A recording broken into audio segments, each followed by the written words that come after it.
It was the biggest ship ever built in its time, and it was supposed to be unsinkable. But within days of steaming out on its first voyage in 1912, the Titanic was gone beneath the relentless waves of the North Atlantic Ocean. And of its more than 2,200 passengers and crew, only 706 survived that dreadful night. Would a smaller ship have fared any better in the same situation? Did the size of the iceberg truly matter in the end? Was it a mistake for the ship to change course at the last minute as it tried to avoid impact? These are three questions that have people pondering, what if? We do know that Titanic was considered an engineering marvel in its day. Designed by Thomas Andrews for the British shipping company White Star Line, it was just over 880 feet long and 175 feet tall. Built with abundant space for 840 staterooms, a swimming pool, a squash court, a gym, and 2 dining rooms. But it was below deck that one of its most impressive new features could be found. Titanic's hull was divided into 16 compartments designed to be watertight. Up to 4 of these compartments could take on water in the event of a breach, with the remaining 12 helping to keep the damaged ship afloat. It was thanks to these compartments that the ship was regarded as unsinkable. Rumor has it that Philip Frank, White Star Line's vice president, even declared, "There is no danger that Titanic will sink. The boat is unsinkable, and nothing but inconvenience will be suffered by the passengers." On April 14, 1912, that proved to be mistaken when Titanic struck an iceberg. As ice ripped along the ship's hull, several of those watertight compartments ruptured. It took only 2.5 hours for Titanic to sink. Did the size of the iceberg that hit Titanic seal its fate? Would a bigger or smaller iceberg have made any difference? Icebergs come in a wide variety of shapes and sizes. They are pieces of ice that have broken away from glaciers or ice shelves in the Arctic and Antarctic, and are now wandering across the ocean until they eventually melt. One of the tallest icebergs ever found would have easily dwarfed Titanic. Discovered in 1957, it was 550 feet high. That's close to the height of the Washington Monument. Imagine ramming into something that big. Smaller icebergs, though, can turn out just as dangerous. Some are the size of houses and called Bergy bits. Others, closer to the size of a car, are called growlers. These can be much harder for ships and boats to locate, making them more difficult to avoid. And, though smaller, they can produce a lot of damage when hit. It's also critical to recall that icebergs are always bigger than they seem, with the majority of their mass lurking below the ocean surface. In fact, over 80% of an iceberg's volume is underwater. Most of its sharp, jagged edges cannot be seen. Roam too close, and you risk damaging your ship's hull. Because Titanic had little notice of its impending doom, a smaller iceberg, struck at the same angle, could still have been enough to bring that mighty ship down. Now, it's possible that had the iceberg been larger, it would have been spotted sooner. Titanic might have had time to alter course and avoid the impact. But missing that one iceberg would not have guaranteed Titanic's safety. It was traveling in a dangerous stretch of the Atlantic called Iceberg Alley. It's located 250 miles east and southeast of Newfoundland, Canada. Behind one iceberg, there could be another, and another after that. And so the crew on board had to remain very attentive to avoid several potential collisions, not just one. A smaller ship might have been better suited for the trip. Titanic's size was certainly a challenge when it came to steering. In fact, it had just left her dock in Southampton when it nearly collided with another smaller ocean liner, the SS New York, missing it by just 2 feet. The gigantic steamship was obviously not made for maneuvering quickly in tight quarters. A ship that size required time and space to change course. But when it comes to ships versus icebergs, a ship's size doesn't always matter. The Islander was a steamship designed to travel the Inside Passage in Alaska. In the summer of 1901, it struck an iceberg, which tore a hole in the front portion or bow of the ship. The vessel did not sink right away, and the crew tried to steer it to safety. Ultimately, its bow completely submerged, and its stern was lifted up and out of the water. It didn't take much longer before the ship sank completely. Of the 168 passengers and crew members, 128 survived, and $3 million in gold was lost.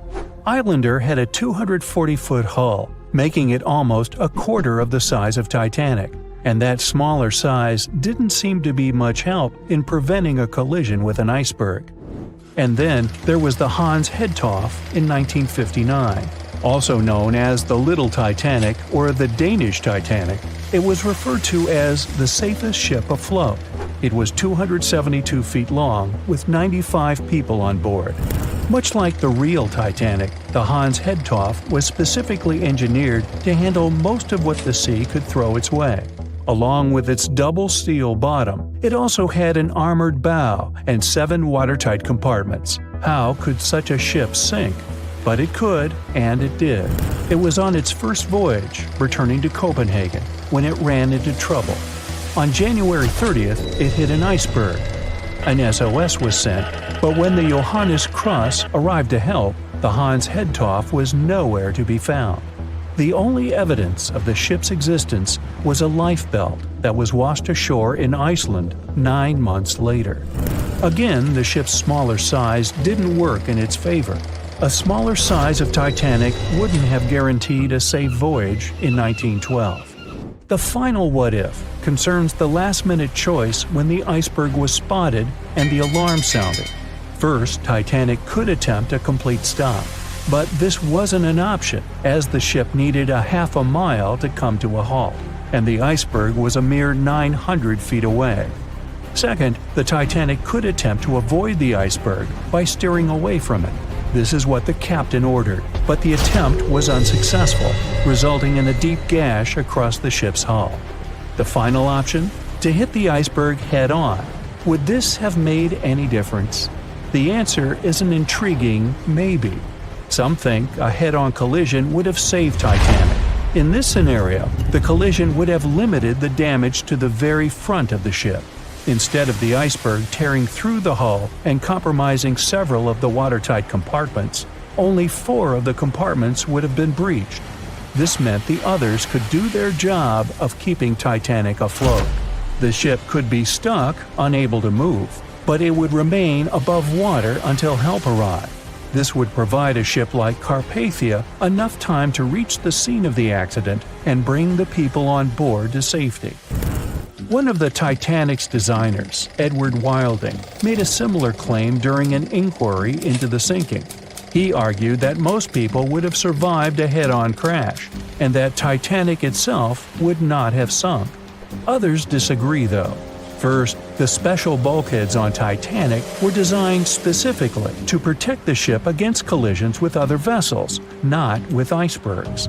These compartments would crumple upon impact, absorbing some of the force while the other ship absorbed the rest. Though the damage would still be extensive, the remaining bulkheads would keep the ship afloat. But an iceberg does not have the same flex in a collision as you would experience with another ship. Most of the force would be absorbed by Titanic, resulting in greater damage to the ship. Even worse, the impact would be carried through the full length of the ship. Rivets would burst, seams would tear, the compartments would quickly flood, and the ship would sink even faster, resulting in fewer survivors. In any case, as with most what-ifs, we'll never really know the answer. As tragic as Titanic's first and last voyage was, it did result in changes that helped make venturing out to sea much safer. Findings from hearings on the disaster led to the creation of the International Ice Patrol, or ICC, in 1914, an organization that tracks icebergs in the Atlantic and Arctic Oceans to ensure vessels in the area can avoid them. In the US and Britain, ships were obligated to carry enough lifeboats to accommodate every person aboard. Regular lifeboat drills were made mandatory. And finally, the bulkheads on ships were made higher to keep water out, and bottoms were stretched to create double hulls, helping make the compartments truly waterproof. There's no denying that Titanic was a terrible tragedy, but the lessons learned from that night to remember has helped prevent many more. John watched on in disbelief as he drifted away on a piece of wood. In the freezing waters of the Arctic, slowly drifting away. John looked upon the vessel he had worked and lived on as it raised its enormous bow high into the sky, then broke in half, causing a sound that only a crack of lightning could replicate. Distraught and dumbstruck, believing that he, and he alone, knew the dark truth behind the demise of the unsinkable ship, the Titanic. 5 days earlier, as the Titanic set sail on its maiden voyage, John worked hard alongside his mates in the coal bunker, stocking up the coal to feed the Titanic's mighty furnace. They had stocked and stored more than John had ever witnessed on any other ship he'd worked on. But this was the Titanic, the grandest ship to have ever sailed the seas. On the Titanic, there could never be too much coal. As they left Belfast and pushed toward Southampton, there was a large bang below decks that went unnoticed. The furnace was roaring and the turbines were spinning, pushing the Titanic forward at a quickened pace. The crew cheered as the vessel moved forward, unaware of the loud, concerning noise. Arriving in Southampton, Greg came aboard, amongst hundreds of other passengers. With 13 years at sea, his vast experience included the role as a quartermaster on 6 previous ships. Ready for a new challenge aboard the greatest vessel ever made, he was looking forward to this next challenge of his career. Greg came with a wealth of experience, especially with sailing through the Arctic. His role was vital within the crew, understanding the seas around the North Pole. He would be a key lookout as they set to cross the perilous path of the Iceberg Alley. Greg had some concerns regarding the voyage. The Earth's orbit was remarkably close to the sun and the moon, causing higher tides. This would make icebergs more prominent, drifting them further away and towards the route of the Titanic as they journeyed to New York. Assessing the lookout tower and inspecting the available gear, Greg found no binoculars. This made him concerned, but the sailors just laughed at Greg. "If the deck is short on ice cubes, we'll be sure to plow right through a berg to resupply." A sailor laughed. Greg didn't share this sentiment. Eager to find out why they had been left short-handed on equipment, since he had such a vital role on the ship, Greg inquired further. Sadly, the officer with the keys to the binocular supply cupboard had been removed from the crew at the last minute.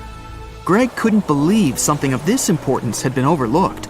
For such a mighty ship with so many people aboard and crossing in a particularly perilous path, this just didn't make sense. But not wanting to be fined for breaking into the ship's property, Greg let it slide, hoping that they wouldn't need the binoculars in the end. Ultimately, if there were icebergs expected, a warning call would be made to the captain, informing of any concerns. Little did Greg know that a warning had been received, notifying of the dangers that awaited. But the telegram didn't provide the required prefix, which would have ensured direct delivery to the captain. So, the critical warning was just overlooked. John and his crew below decks prepared for departure, stoking the engines. He noticed an essence of thick exhaust, far too heavy than what would be expected from the furnaces. The crew searched throughout the lower decks. Following a thorough search, they managed to locate the cause of the exhaust. It was an ignited pile of coal within a coal bunker. Unknown when it had ignited, a buildup of coal had clearly been smoldering, slowly growing in size. The amount of smoldering coal was concerning. The alarm was raised, alerting an officer to review the matter. The officer assessed the damage and confirmed with the captain that it was deemed to be of little concern, as only minor damage had been caused. John was unsure of this assessment, as he knew that in confined spaces, surrounded by iron bulkheads, an oven-like environment arises that intensifies the heat with time.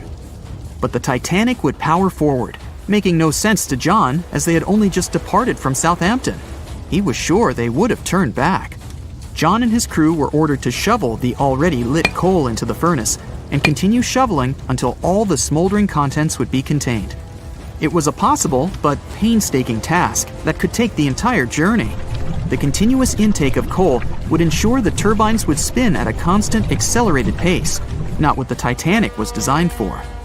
It was meant to be a luxurious passenger liner and not for breaking speed records. However, the crew would find enthusiasm in not only acknowledging the Titanic as unsinkable, but also as the fastest. John and his crew continued to shovel the coal into the furnace for several days. The temperature within the bow was becoming hotter every day. The bulkhead's contained heat was so severe that it became weak at the seams in the iron walls and rivets. 2 more days, lads, just 2 more days. John was laughing, trying to raise the spirits of his mates as they were working tirelessly.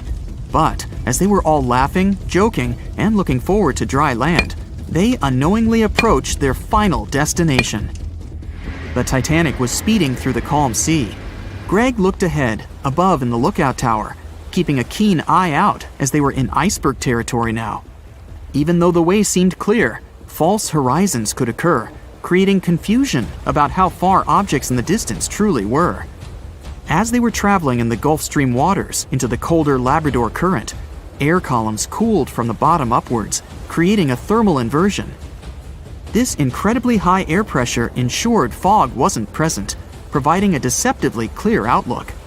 But the thermal inversion can also create optical illusions, showing the horizon further away, appearing higher in the distance, or masking whatever objects that could come before it.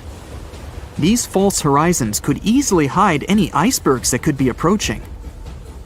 Greg knew the perils of a calm sea in the Arctic, preferring the rough waters, where it's easier to detect icebergs within waves. Peering from the lookout, Greg was looking towards the dark abyss ahead. Suddenly, within 1 mile directly in front, a formidable image quickly emerged from the dark waters surrounding. "Iceberg, right ahead!" Greg yelled to his mate, who quickly called to the helm and directed them to steer hard to starboard. The helmsman received the call. In the heat of the moment, he turned the wheel counterclockwise. He then realized he'd turned the wheel the wrong way and quickly went in the opposite direction. The ship aimed towards the iceberg, veering to the port side whilst reducing speed. Although there was a delay in turning the wheel, since there was a short distance from the signal and the fast pace that they sailed at, it may not have made a difference. As they approached the iceberg, it appeared as though they'd miss it, but over 87% of an iceberg is underwater. And as they came along the side, the hidden ice underneath hit the port side bow, piercing the side of the hull with a 12-square-foot tear. The ship shook, with all aboard aware that something was amiss. Amongst the confusion and fear, they were oblivious of the damage. As they gathered their bearings, 6 out of 16 compartments were quickly filling up with seawater. The hull could only withstand 4 compartments filling before sinking. Time was ticking as the Titanic made its descent into the depths. The weakened bulkhead with heated steel pillars and rivets broke under the pressure and sudden change of temperature from the ice-cold water. The call was made to abandon the ship. Lifeboats were prepared to be released, while help signals were sent out to nearby ships. The radio operator was guiltily sitting, constantly calling out to a nearby ship that had been in contact with the Titanic recently. There was steady communication with this ship over the past few days, providing warnings of icebergs since the Titanic departed from Southampton. The final warning message received was just 1 hour ago. Upon receiving the final warning, the operator ignorantly responded, "Shut up," with the assumption that their warnings of icebergs were pointless. Following this unfortunate response, the ship turned their radio off and provided radio silence. The closest ship that was responding to their distress signals was 500 miles away, too far to provide any assistance in time. There were countless mistakes that caused the Titanic's watery end, whether they contributed directly or from sheer ignorance. The most tragic of them was the number of people aboard the ship, 2,224 of them. There were only enough lifeboats provided to rescue 1,178, barely half of the people. Can you guess how many theories of the Titanic's sinking exist? Right, loads, including a theory of my own, which I'm going to share with you today. And then you can decide which one seems most likely to you. One Piece theory. The very first version of the events was the One Piece theory.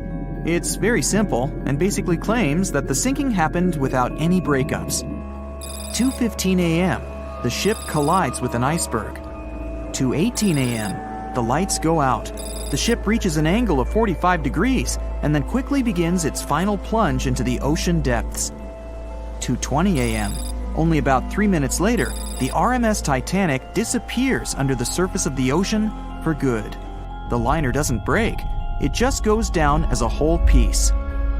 Of course, this can't be true. In April 1912, the Titanic was not only the largest ship in the world, but also the largest ship ever built. It's hard to believe that such a heavy vessel could have gone down without breaking. That's just impossible. Well, I mean, you can't blame the theorists. Before we found the wreckage, there were no other theories. Wait a minute, or were there? The day after the disaster, the survivors gave their interviews. They talked about what had happened, and some of them claimed that the ship had actually broken in two when it had been flooded. For example, Jack Thayer, a 17-year-old boy, outlined the sinking as he remembered it, and L.D. Skidmon drew a sketch based on his description. The picture clearly showed the ship breaking in half. But no one believed Jack or other witnesses. There was no evidence, so their claims were received with a grain of salt. But in 1985, things changed.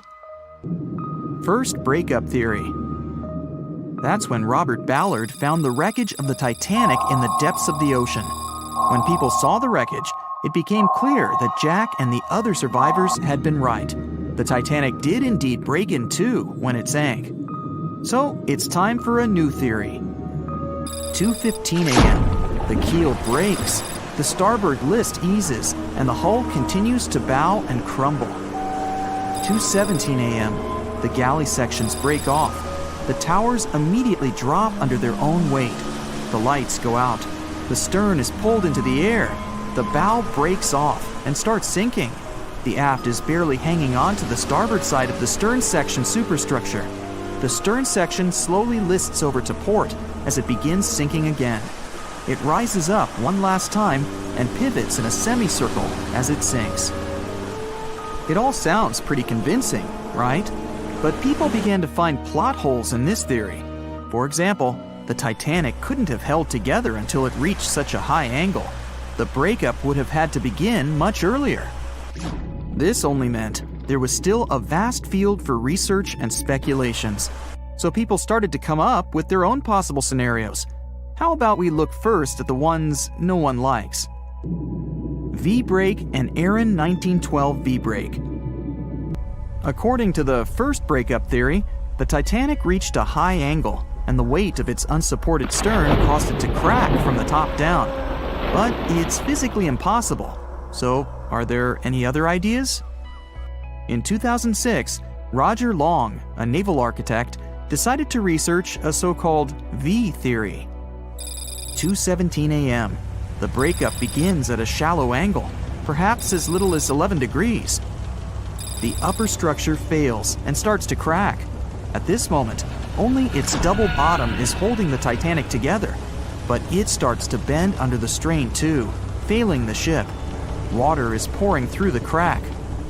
It increases the weight in between the two sections, bending the Titanic the other way and pulling it into shape somewhat resemblant to the letter V.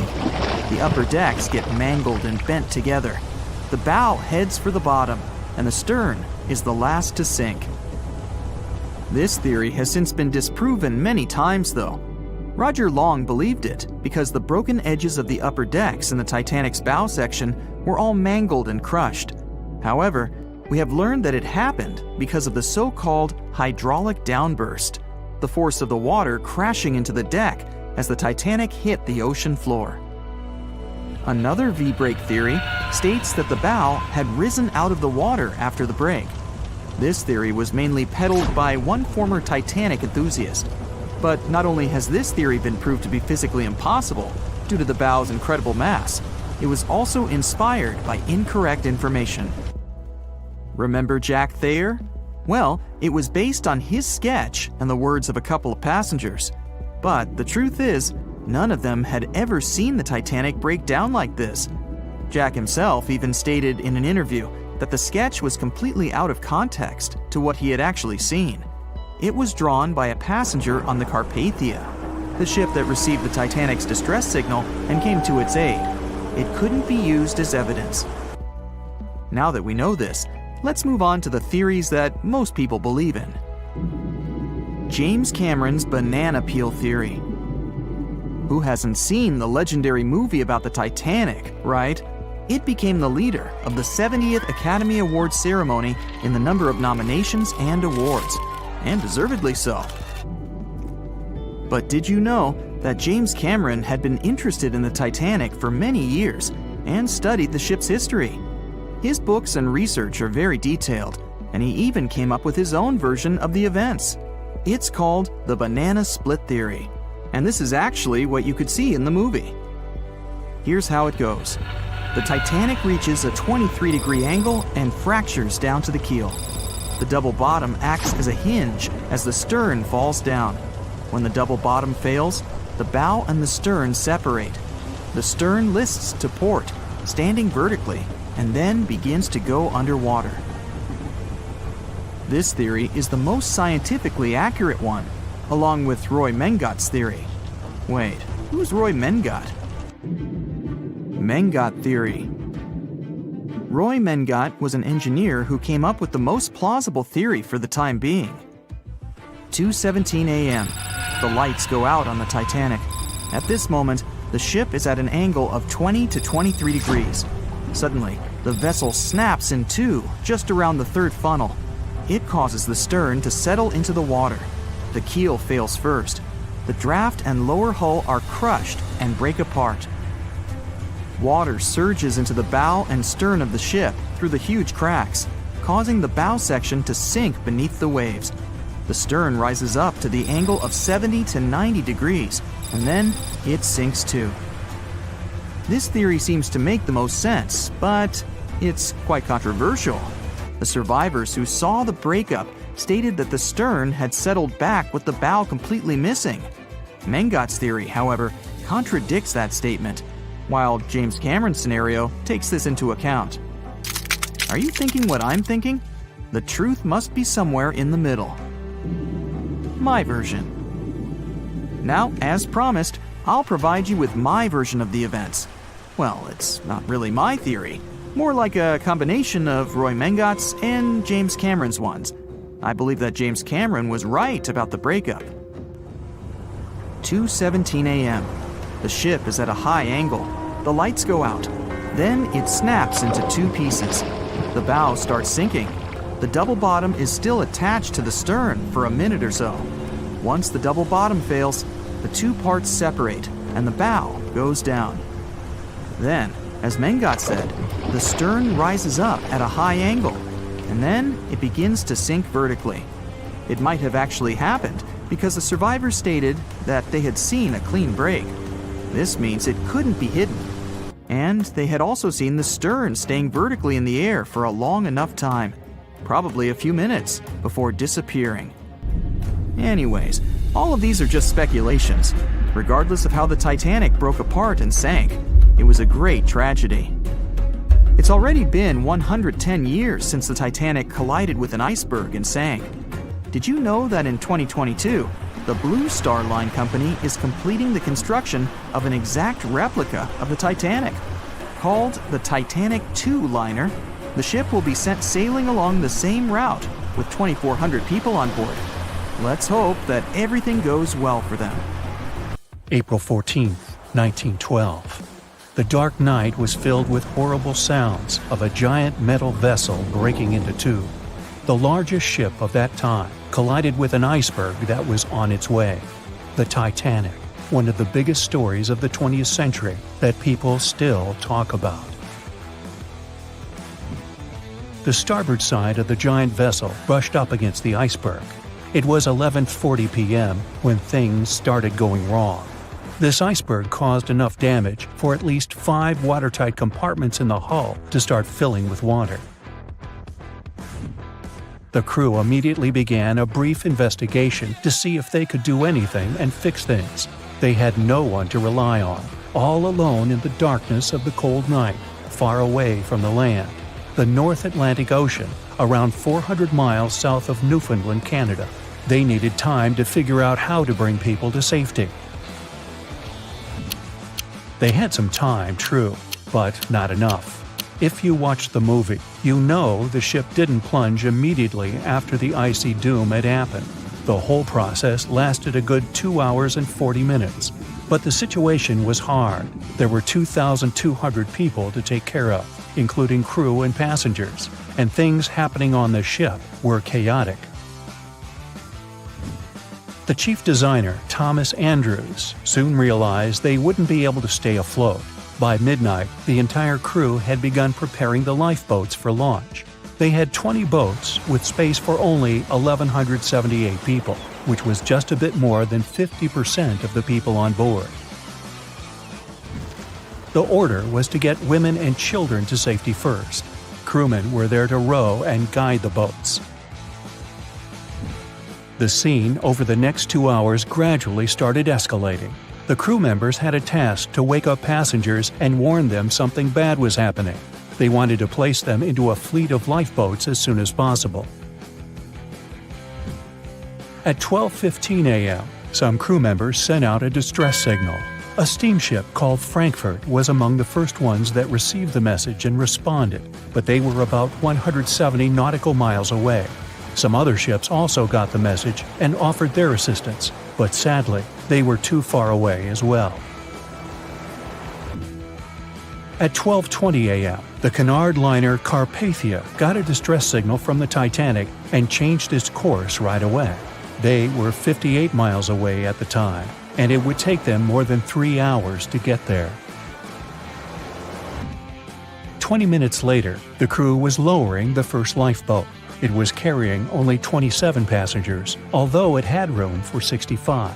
Many of the lifeboats that were launched first were well below capacity. Crew members were worried, thinking the Davids wouldn't be able to hold a fully loaded lifeboat. And in the beginning, many passengers were just too afraid to leave the ship. They still thought Titanic was unsinkable and couldn't imagine the scenario that was going to happen 1 to 2 hours later. The crew was firing the first of 8 distress rockets. Unsuccessful. No one was close enough to help. By 1:20 a.m., they lowered 10 lifeboats. Number 8 had only 28 people in it. One of the passengers on the number 10 was 9-week-old Melvina Dean. She would later become the last survivor who lived until 2009 and turned 97. It was 2 a.m. already. 3 of the collapsible boats were the only lifeboats that remained on the ship. The bow of the vessel had sunk low and had tipped far under the surface. People around it could now clearly see stern propellers above the water. Crew members were lowering collapsible lifeboat D from the roof of the officers' quarters with over 20 passengers in it. As the ship's bow went under, the water was washing collapsible A from the deck. Those 20 people were struggling because their boat was partly filled with water. As crew members were trying to release collapsible B, it fell. Before they righted it, the water swept it off the ship. 30 passengers still managed to find safety on the overturned lifeboat. At 2:17 a.m., the ship's wireless operator decided to transmit one last distress call. A minute later, the light on the ship finally went out. Titanic and all left on board plunged into darkness. The bow continued to sink, and the stern was rising higher above the surface, which placed great strain on the midsection. Horrible sounds were filling the night. Titanic, this massive, legendary ship so many people placed their hopes in and were excited about, broke into 2 between the 3rd and 4th funnels. Reports would speculate it took about 6 minutes for the bow section to reach the ocean bottom. The stern settled back in the water before it rose again into a vertical position. It remained in this situation until it finally disappeared into the ocean. At 2:20 a.m., the stern apparently retained air inside, and water pressure crushed it as it went down. The stern landed about 2,000 feet away from the bow. People consider the Titanic the fastest ship in the world. They thought it was unsinkable because 4 of its compartments could be flooded, and that still wouldn't cause a critical loss of buoyancy. Its life was problematic since its beginning. While the ship was leaving port, it moved within a couple of feet of the steamer New York. It managed to safely pass by, which was a huge relief for all those worried passengers massed on the ship's decks.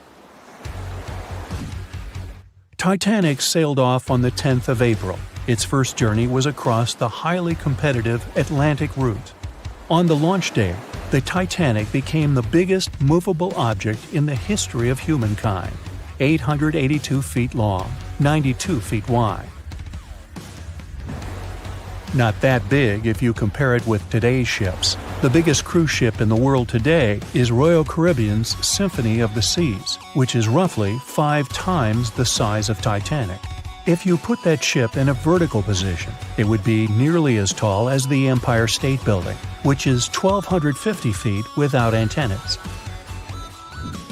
But Titanic was a huge attraction back in its time. At one moment of their journey, they stopped in France, after which they made another stop in Ireland. Once the final passengers boarded, the massive ship set out at full speed for their final destination, New York City. 4 days after the beginning of its journey, Titanic failed to divert its course from a huge iceberg, the story we all know about. Only 700 people survived, and most of them were women and children. The night was extremely cold, 1 hour and 20 minutes after Titanic had gone down to the bottom of the ocean.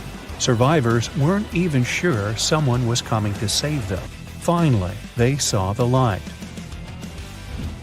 It was Carpathia coming towards them. They came for the people in the lifeboats. The crew brought them aboard and pulled a handful of other passengers out of the water. Many ships tried to contact Titanic a few hours after it sank. Their messages were never returned. Later, when there was an investigation of what really happened, they discovered the Leyland liner California had been less than 20 miles away when Titanic was sinking. But the crew didn't hear the distress signals coming from Titanic because their radio operator was off duty. Countries from both sides of the Atlantic were shocked and horrified when they heard details of what happened to Titanic.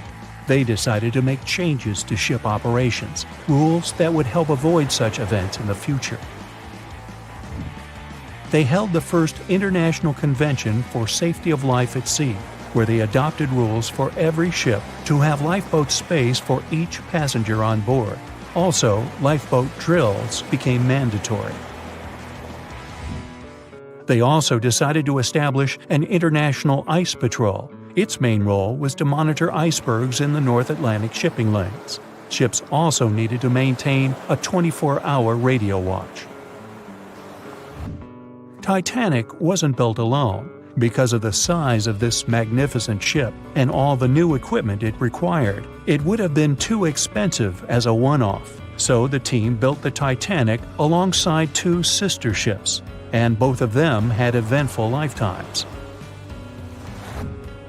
RMS Olympic came first. It was launched in 1910, and for a whole year was the biggest liner in the world. The Britannic was another sister ship that sailed for a while before it too ended down on the ocean bottom. But only Titanic became a legend and one of the most fascinating stories of modern history. Meet Arthur John Priest.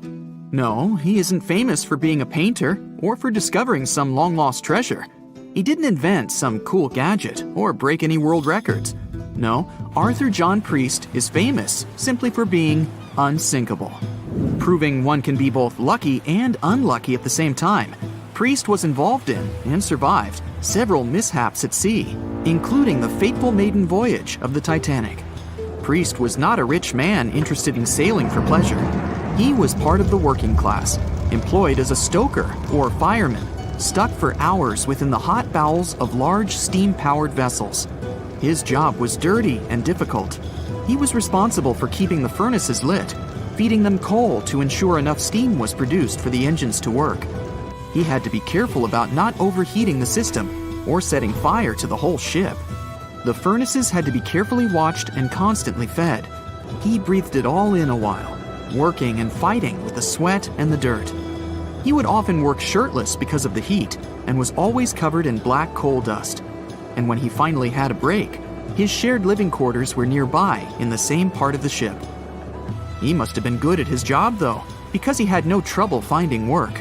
But wherever he went, bad luck seemed to follow. The first incident was a mild one. As a young man, Priest worked on the RMS Asturias. The passenger liner first set sail in 1907, traveling between Southampton in the UK to Buenos Aires in Argentina. At some point during its maiden voyage, the ship suffered a small collision. The damage was bad enough that the ship returned for repairs. Thankfully, there were no reports of any serious injuries. Priest, unfazed, simply went to work on another ship, but his bad luck lingered on the Asturias. In 1914, the Asturias became a hospital ship, helping care for sick men and women around Europe while bringing them home to England. But in March 1917, at just around midnight, the ship was struck by a foreign object. Its hull was breached and the engine room flooded. The captain ordered everyone to abandon the ship, sending crew, patients, and health staff scrambling for the lifeboats. The vessel was still moving, powering through the water because the main controls, located within the flooded engine room, could not be turned off. The captain refused to leave the ship while people were still trying to escape. He was able to aim the Asturias towards Bolt Head, where it finally hit land and couldn't sink. The remaining lifeboats were lowered and the final survivors made it to safety. When they studied the damage on the ship later, the Asturias was declared a total write-off. It might be hard to pin this particular disaster on Priest. After all, he wasn't even on the ship at the time. But it seemed that many of the ships on which he served were destined for trouble. His bad luck followed him to his next job on the RMS Olympic, a massive ocean liner. The Olympic was big. In fact, it had been designed and built as part of the fleet that included the Titanic. But with size came sacrifice. The Olympic was great at moving in one direction, but very difficult to handle when it needed to turn. It was September 1911.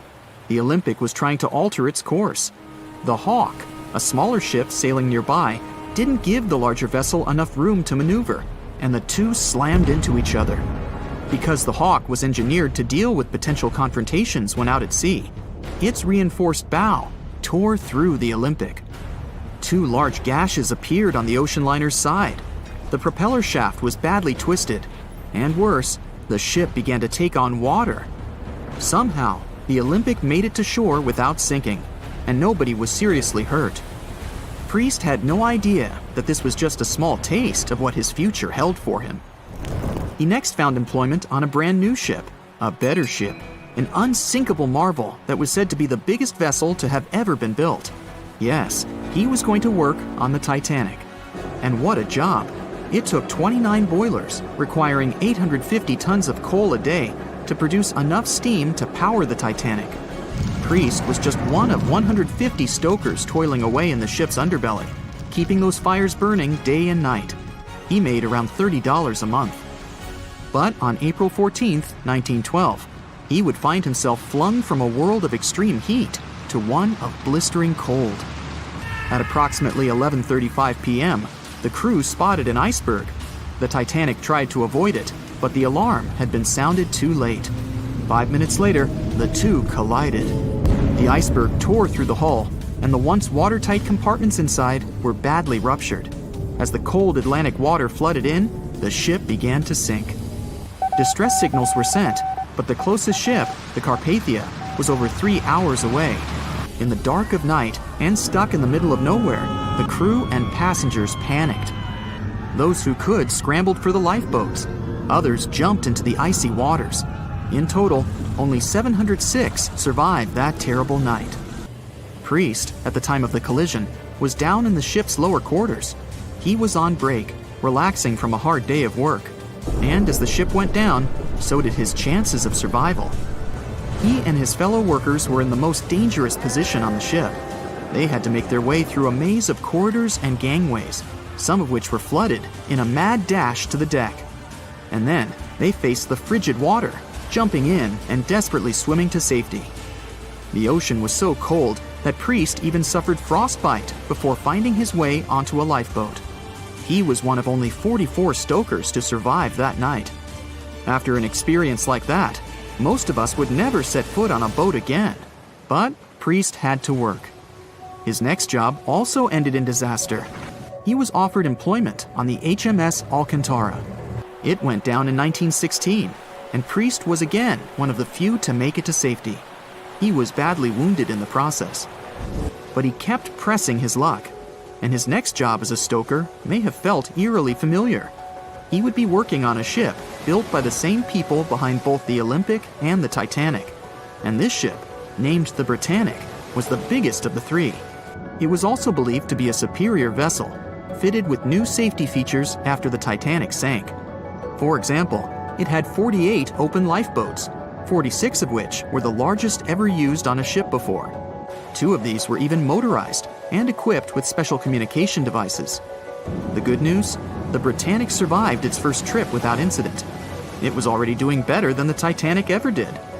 However, on November 21st, 1916, the Britannic was shaken by a loud explosion while traveling through the key channel in the Aegean Sea. The hull was damaged, and some of the compartments began to fill with water. But, unlike the Titanic, the Britannic had been designed for just such an emergency. It had been fitted with 5 watertight bulkheads. Intact, these would help keep the ship safe and floating for a much longer period of time. But there was one issue. Portholes along the lower decks had foolishly been left open. As the ship tilted, the portholes let in water, which flooded the Britannic and hastened its descent into the sea. This effectively made those watertight bulkheads useless. The ship was going down fast, much faster, in fact, than the Titanic had sunk. 35 of the lifeboats were successfully launched, saving most on board. Of the 1,066 passengers and crew, 1,036 survived. Priest, his luck intact, was one of them. And yet, he still wasn't done with a life at sea. He accepted a position as a stoker on the Donegal. It was a smaller passenger ferry that had been converted for use as a hospital boat. In April 1917, it was struck by a foreign object while fleeing an unsafe situation, and though he suffered from a head injury, Priest was again one of the survivors. It took experiencing 2 collisions and 4 sinkings before Priest was finally ready to retire. In fact, he reportedly said he only gave it up because no one wanted to sail with him. Can you blame them? He would live out the rest of his life on dry land in Southampton, England, with his wife Annie and their 3 sons.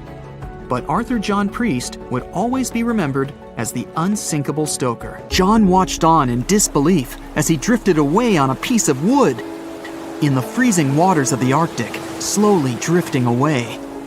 John looked upon the vessel he had worked and lived on as it raised its enormous bow high into the sky, then broke in half, causing a sound that only a crack of lightning could replicate.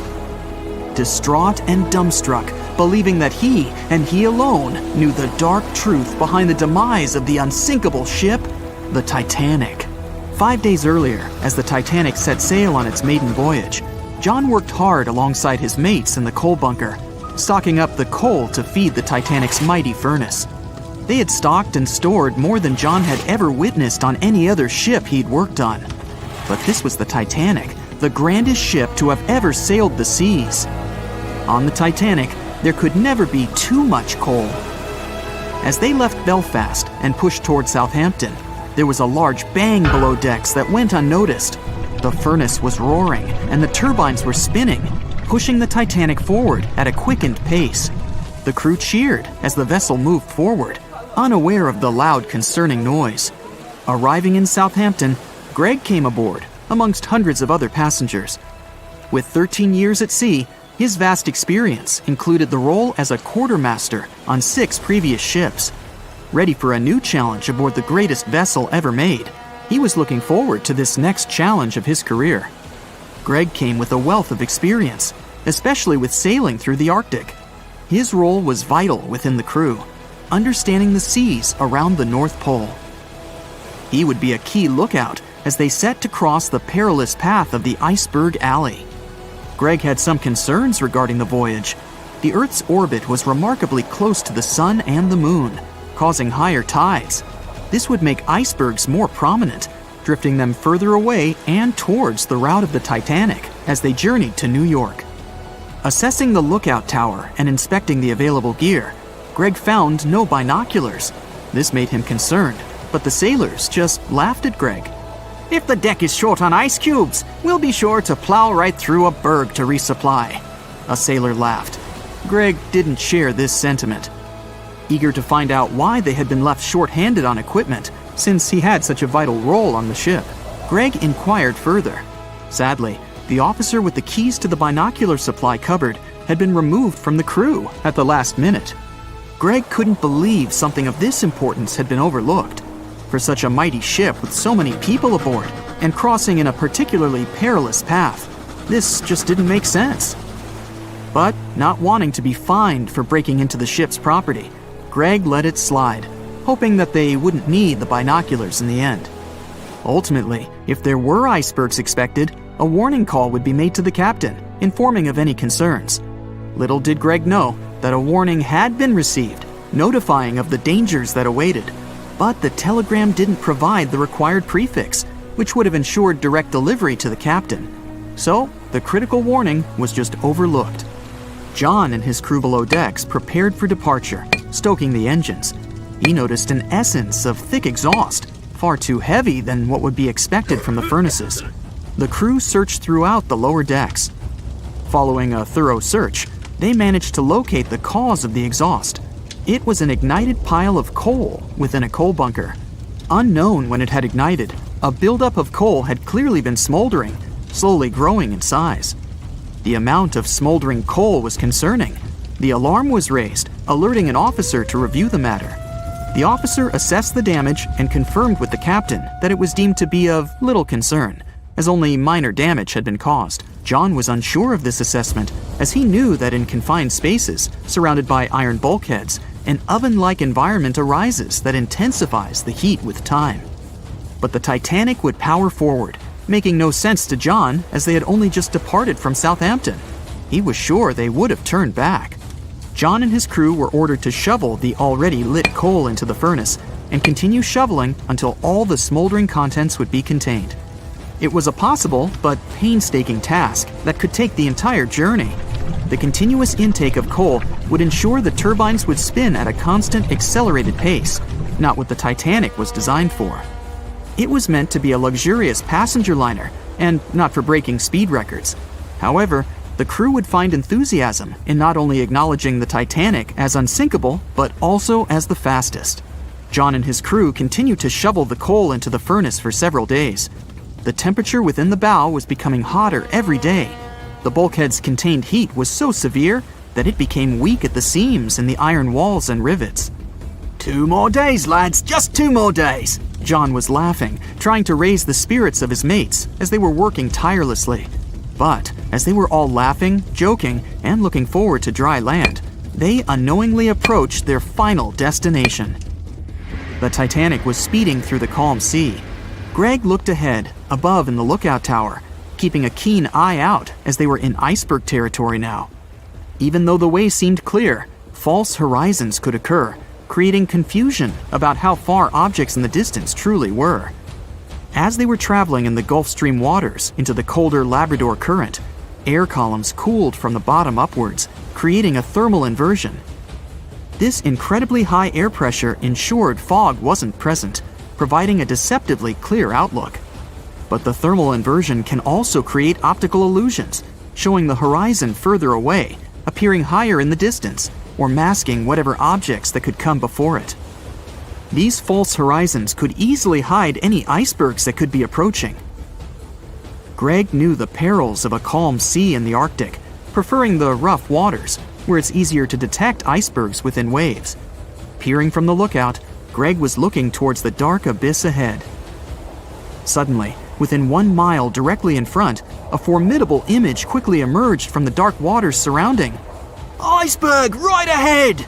Greg yelled to his mate, who quickly called to the helm and directed them to steer hard to starboard.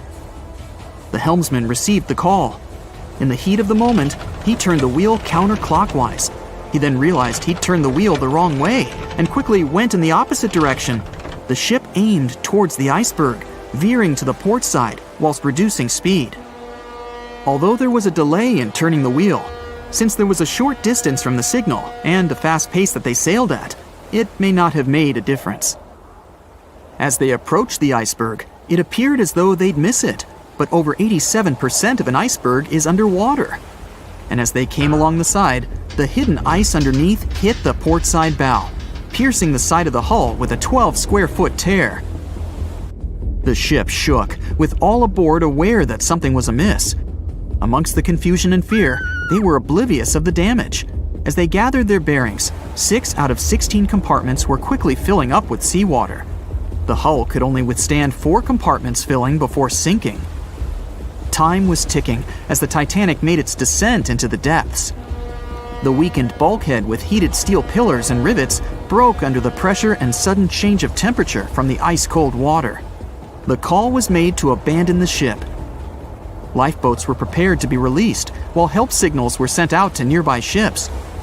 The radio operator was guiltily sitting, constantly calling out to a nearby ship that had been in contact with the Titanic recently. There was steady communication with this ship over the past few days, providing warnings of icebergs since the Titanic departed from Southampton. The final warning message received was just 1 hour ago. Upon receiving the final warning, the operator ignorantly responded, "Shut up," with the assumption that their warnings of icebergs were pointless. Following this unfortunate response, the ship turned their radio off and provided radio silence. The closest ship that was responding to their distress signals was 500 miles away, too far to provide any assistance in time. There were countless mistakes that caused the Titanic's watery end, whether they contributed directly or from sheer ignorance. The most tragic of them was the number of people aboard the ship, 2,224 of them. There were only enough lifeboats provided to rescue 1,178, barely half of the people.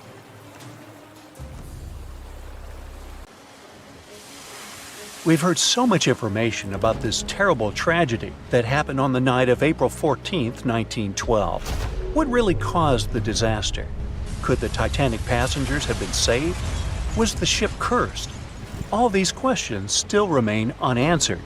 So this time, let's not focus on the tragic side of the event, but on the fantastic stories of people who miraculously managed to survive that day and what happened to them in the future. As you know, when Titanic crashed into the iceberg, the ship's crew first evacuated the women and children. But among the passengers, one woman remained on the sunken vessel and survived after it went underwater. Her name was Rhoda Abbott. She and her 2 sons lived in England and had been living there for 2 years before they decided to return home to Providence, Rhode Island. Rhoda bought 3 third-class tickets for the most modern and unsinkable ship of that time. The whole family slept in their cabin on that ominous night from April 14th to 15th. They didn't feel the jolt and got up only after the steward knocked on the door. He asked them to wear life jackets and go to the upper deck. Then, along with other third-class passengers, they waited in line to board the lifeboats. The crew members allowed only women and little kids to go further. Still, the brothers negotiated with the team and walked their mother to the lifeboat. All 3 went to the last lifeboat, but the crew asked the sons to leave since not all the women had been evacuated. Rhoda didn't want to leave her sons, so she decided to stay with them. She left the boat and hugged the boys. By this time, the ship was sinking into a stern-up position. The deck tilted. Rhoda tried to hold her sons but couldn't. She slapped off the deck and fell into the icy water. From there, she swam to the lifeboat that was washed away from the deck. Rhoda climbed aboard and watched the Titanic go under the water. Unfortunately, she was unable to save her 2 sons.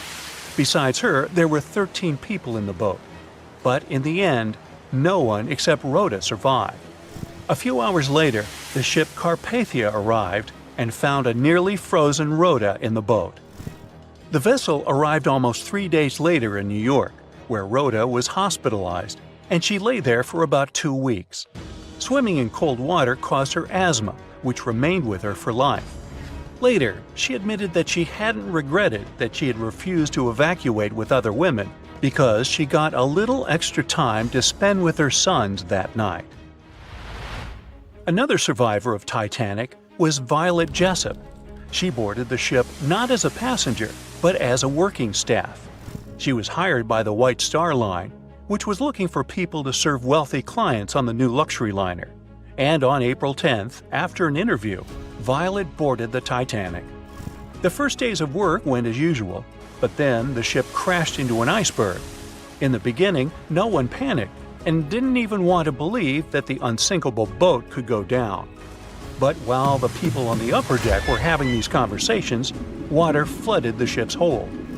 Violet, along with other stewards, helped people evacuate. One of the ship's commanders ordered Violet to get into the boat first to show everyone else it was safe.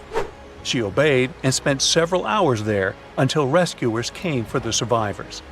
But the most exciting thing in this story was that before the Titanic, Violet had already been in another shipwreck. The ship where she worked as a steward collided with another vessel at sea.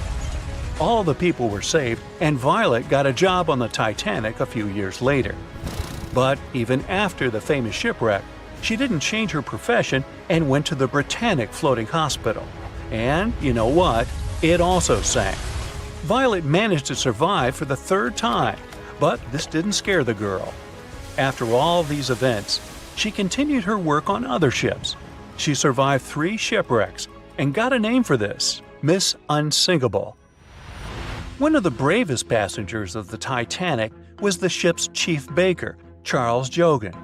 On the night of April 14th, he woke up after the collision with the iceberg. During the few hours as the ship was sinking underwater, Charles helped the passengers.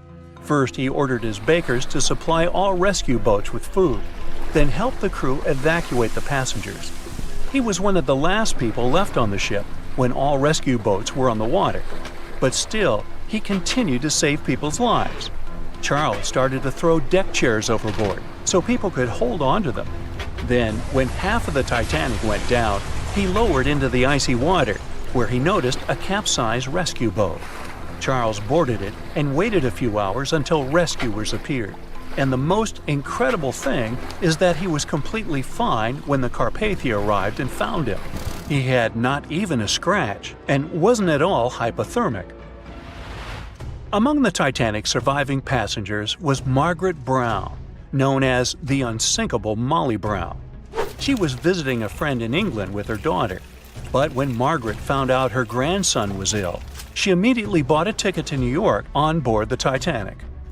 After colliding with the iceberg, Margaret bravely helped people evacuate until the stewards forced her to get into a boat. She continued to help other passengers until they were rescued by the Carpathia. Margaret created a survivors committee and raised about $10,000. At that time, it was quite a lot of money. For many years, she protected and supported the Titanic's passengers, who were in poor financial condition. Margaret also helped to build the Titanic Memorial in Washington. A wealthy English businessman, J. Bruce Ismay, was on board the Titanic, and the shipwreck was not the only disaster for him. He managed to jump into the last boat 20 minutes before Titanic was completely submerged. Thus, he saved his life but condemned himself to eternal contempt. When he was on the mainland, the newspapers began to write about him as the main coward of the Titanic. Also, some articles accused him of sinking the ship. Ismay was a White Star Line company director that created the ship, and according to newspaper articles, the businessman asked the captain to sail faster. He wanted the ship to arrive in America ahead of schedule and receive good reviews in the press. As a result, the ship crashed into the iceberg at high speed and damaged the hull. Nobody proved the businessman's guilt. Almost all of the criticism of Bruce Ismay was concentrated in one newspaper. Its publisher had a fight with the businessman before the tragedy, so they decided to destroy his reputation. Britain organized an independent investigation, which concluded that Ismay did nothing wrong. Yeah, he jumped into the last boat, but only after all the women and children were evacuated. However, the investigation didn't help to clear his reputation. In England and America, many friends and colleagues turned away from him. For many years, Ismay compensated the families who lost someone on the Titanic. The most famous passengers of the Titanic were an orchestra of 8 musicians. In the beginning, there was no panic when the ship collided with the iceberg. Many refused to get into the boats, as it seemed to them that it was safer on the Titanic. Others were sure the breakdown on the ship would soon be repaired. Some people didn't believe the ship could sink. A minor panic began when everyone realized a catastrophe was imminent. To calm the people down a bit, the 8 musicians from 2 ensembles started playing music. Survivors said the orchestra played until the very end. Fear for their lives and the nearness of the end didn't confuse the valiant men. Unfortunately, they didn't survive, but a memory about them was written in history forever, and their musical instruments became world-famous artifacts and very valuable items at auctions.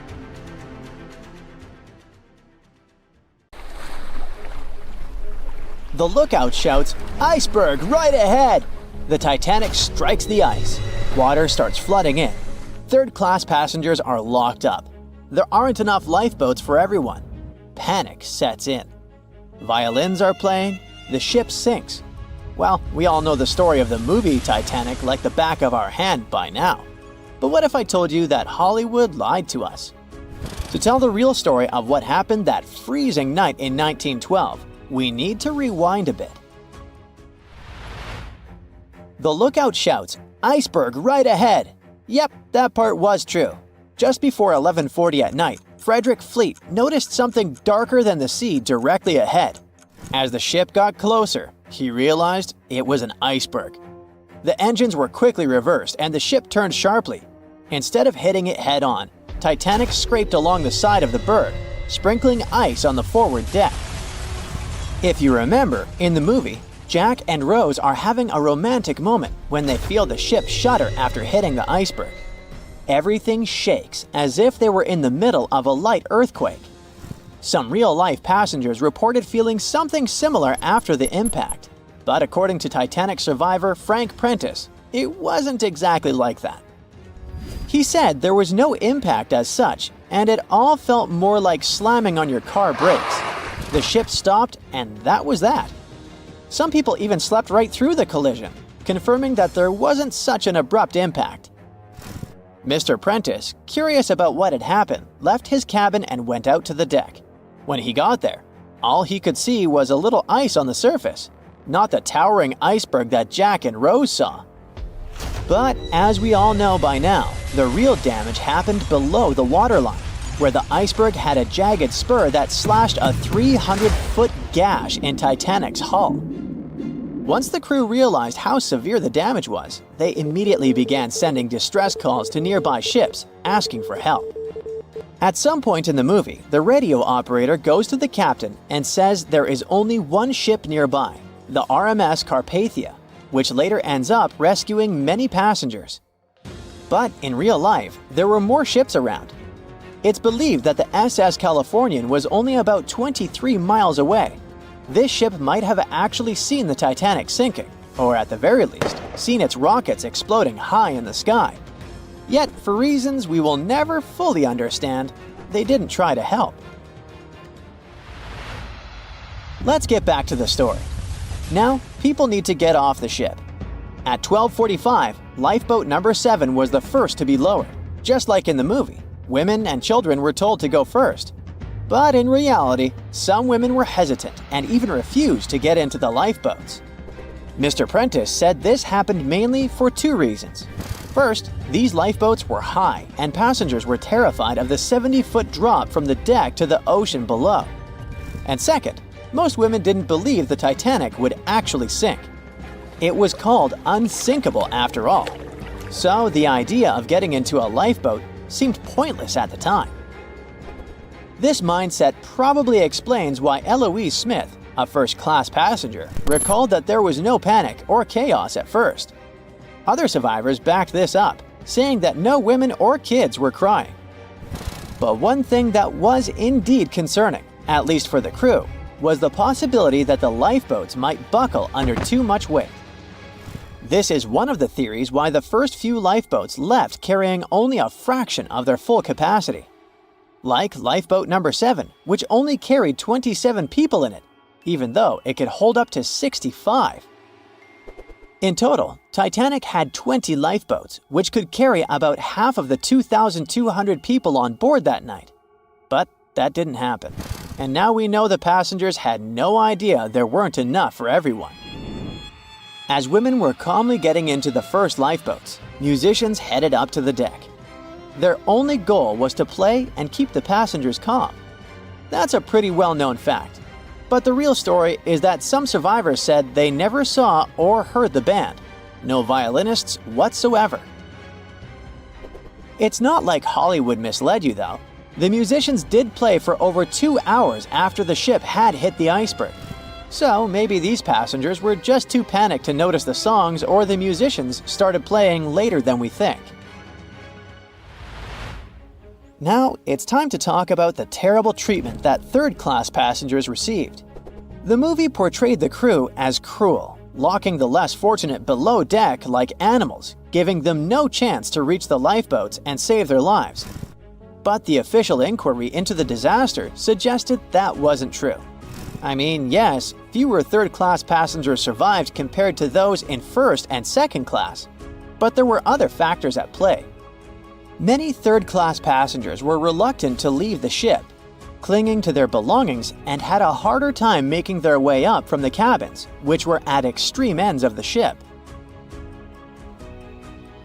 Some survivors confirmed that they were not locked up. In fact, it was quite the opposite. Mrs. George Wabi, a Lebanese woman traveling in third class, said that when chaos had erupted, some brave crew members and well-dressed first-class passengers had actually helped her get up to the first-class deck and eventually onto a lifeboat. At first, the Titanic was sinking slowly, bit by bit. Passengers reported seeing the water rising and hearing pops and cracks. Then, there was a loud boom. Some said there had been just one explosion, while others described it as a series of smaller explosions, which they'd thought had been the bulkheads giving way. And there's also a group of people who said they had only heard a rumbling sound.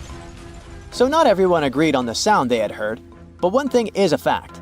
By 2:18 in the morning, the lights on Titanic went out, and the ship plunged into complete darkness. As the bow continued sinking, the stern rose out of the water, putting immense pressure on the middle of the ship. This caused the Titanic to break in two. In James Cameron's movie, this moment is pretty dramatic, with the ship sinking almost straight down into the water.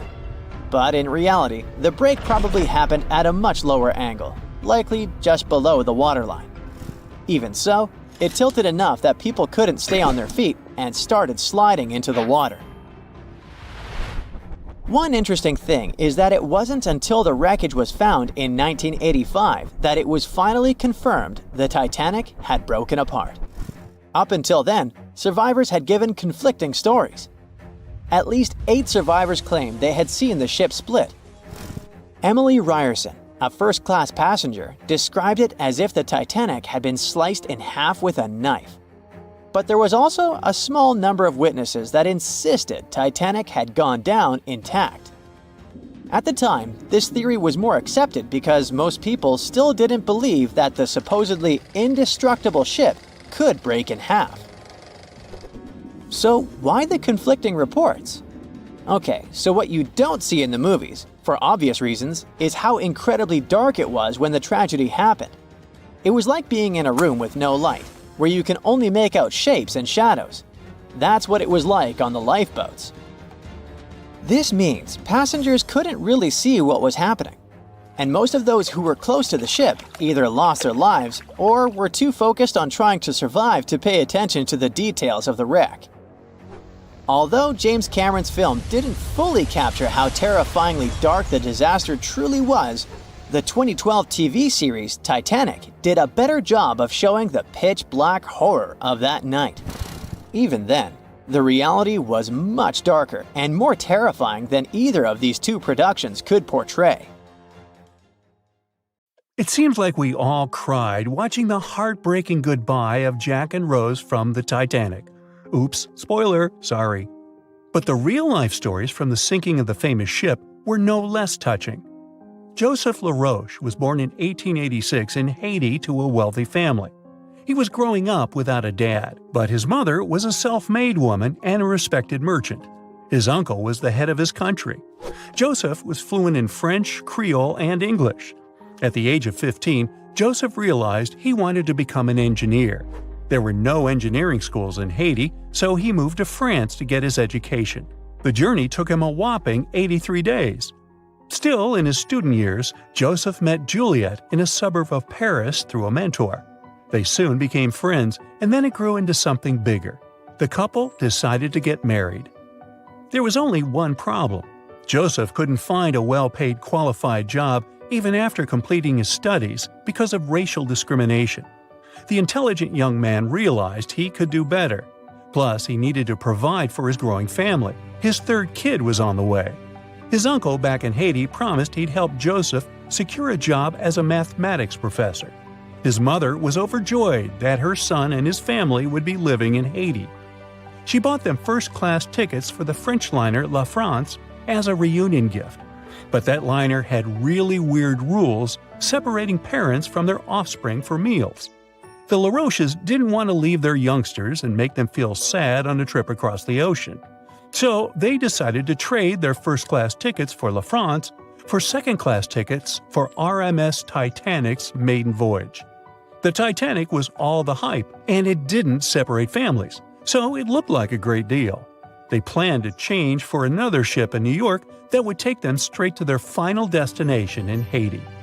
The family boarded the Titanic on April 10, 1912, at Cherbourg. They had 3 days to enjoy the luxurious staterooms, a dining salon, a library, and 3 outdoor promenade decks available to second-class passengers. Juliet sent a letter to her father from Titanic's final stop in Queenston, Ireland. She told him they were more than happy with the accommodation. They had 2 bunks in their cabin and a couch that converted into a bed for their youngest family members. The family made friends with some nice co-passengers with whom they had traveled together from Paris. She thought they had been the only other French people on board, so they sat together for meals. Juliet mentioned they had all spent time together on the deck of the liner. She also wrote the people on board were friendly, although some sources say the family had gone through quite a lot of mean stares, gossip, and remarks. On the night of April 14th, their exciting journey came to an abrupt end. Even though Titanic's wireless operators had received warnings about drifting ice from nearby ships, the liner continued to plow ahead at full throttle. It was around 11:40 p.m. when Titanic's hull collided with the iceberg around 370 miles off the coast of Newfoundland. The practically unsinkable ship was severely under-equipped with lifeboats, enough for only about half of its 2,200 passengers. The nearest rescue ship, the Carpathia, was too far away to help. A steward woke up the LaRoche family and took them to the lifeboats, as Juliet remembered later. She couldn't speak any English, so everything that was going on seemed even scarier to her.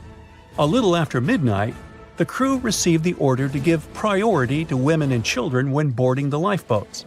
Juliet later remembered a terrible panic had begun, as people had been pushing each other to get to the desired seat. At some point, she felt they had pulled away her older daughter and thrown her into the abyss. A moment later, she had joined her Simone in the same emptiness.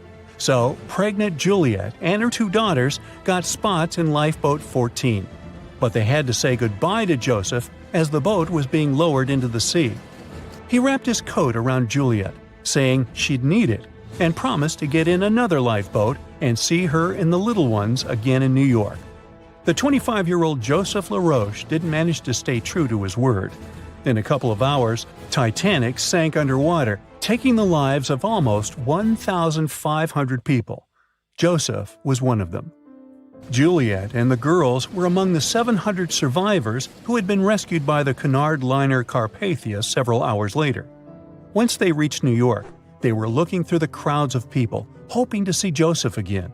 When it became obvious they wouldn't find him, it was time for them to decide what to do and where to go. Without any knowledge of English or money that had gone down with the ship, Juliet managed to survive in America only for 3 weeks, and then had no other choice but to go back to France. Joseph's uncle was no longer able to help them, as others had taken his life 4 months after the Titanic tragedy.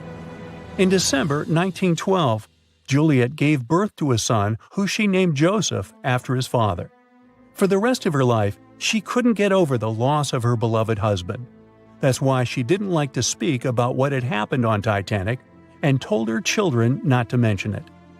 In 1995, a member of the Titanic Historical Society interviewed Louise, who was the last remaining LaRoche child and the last French survivor of the sinking. And that's when the world first heard about this heartbreaking story.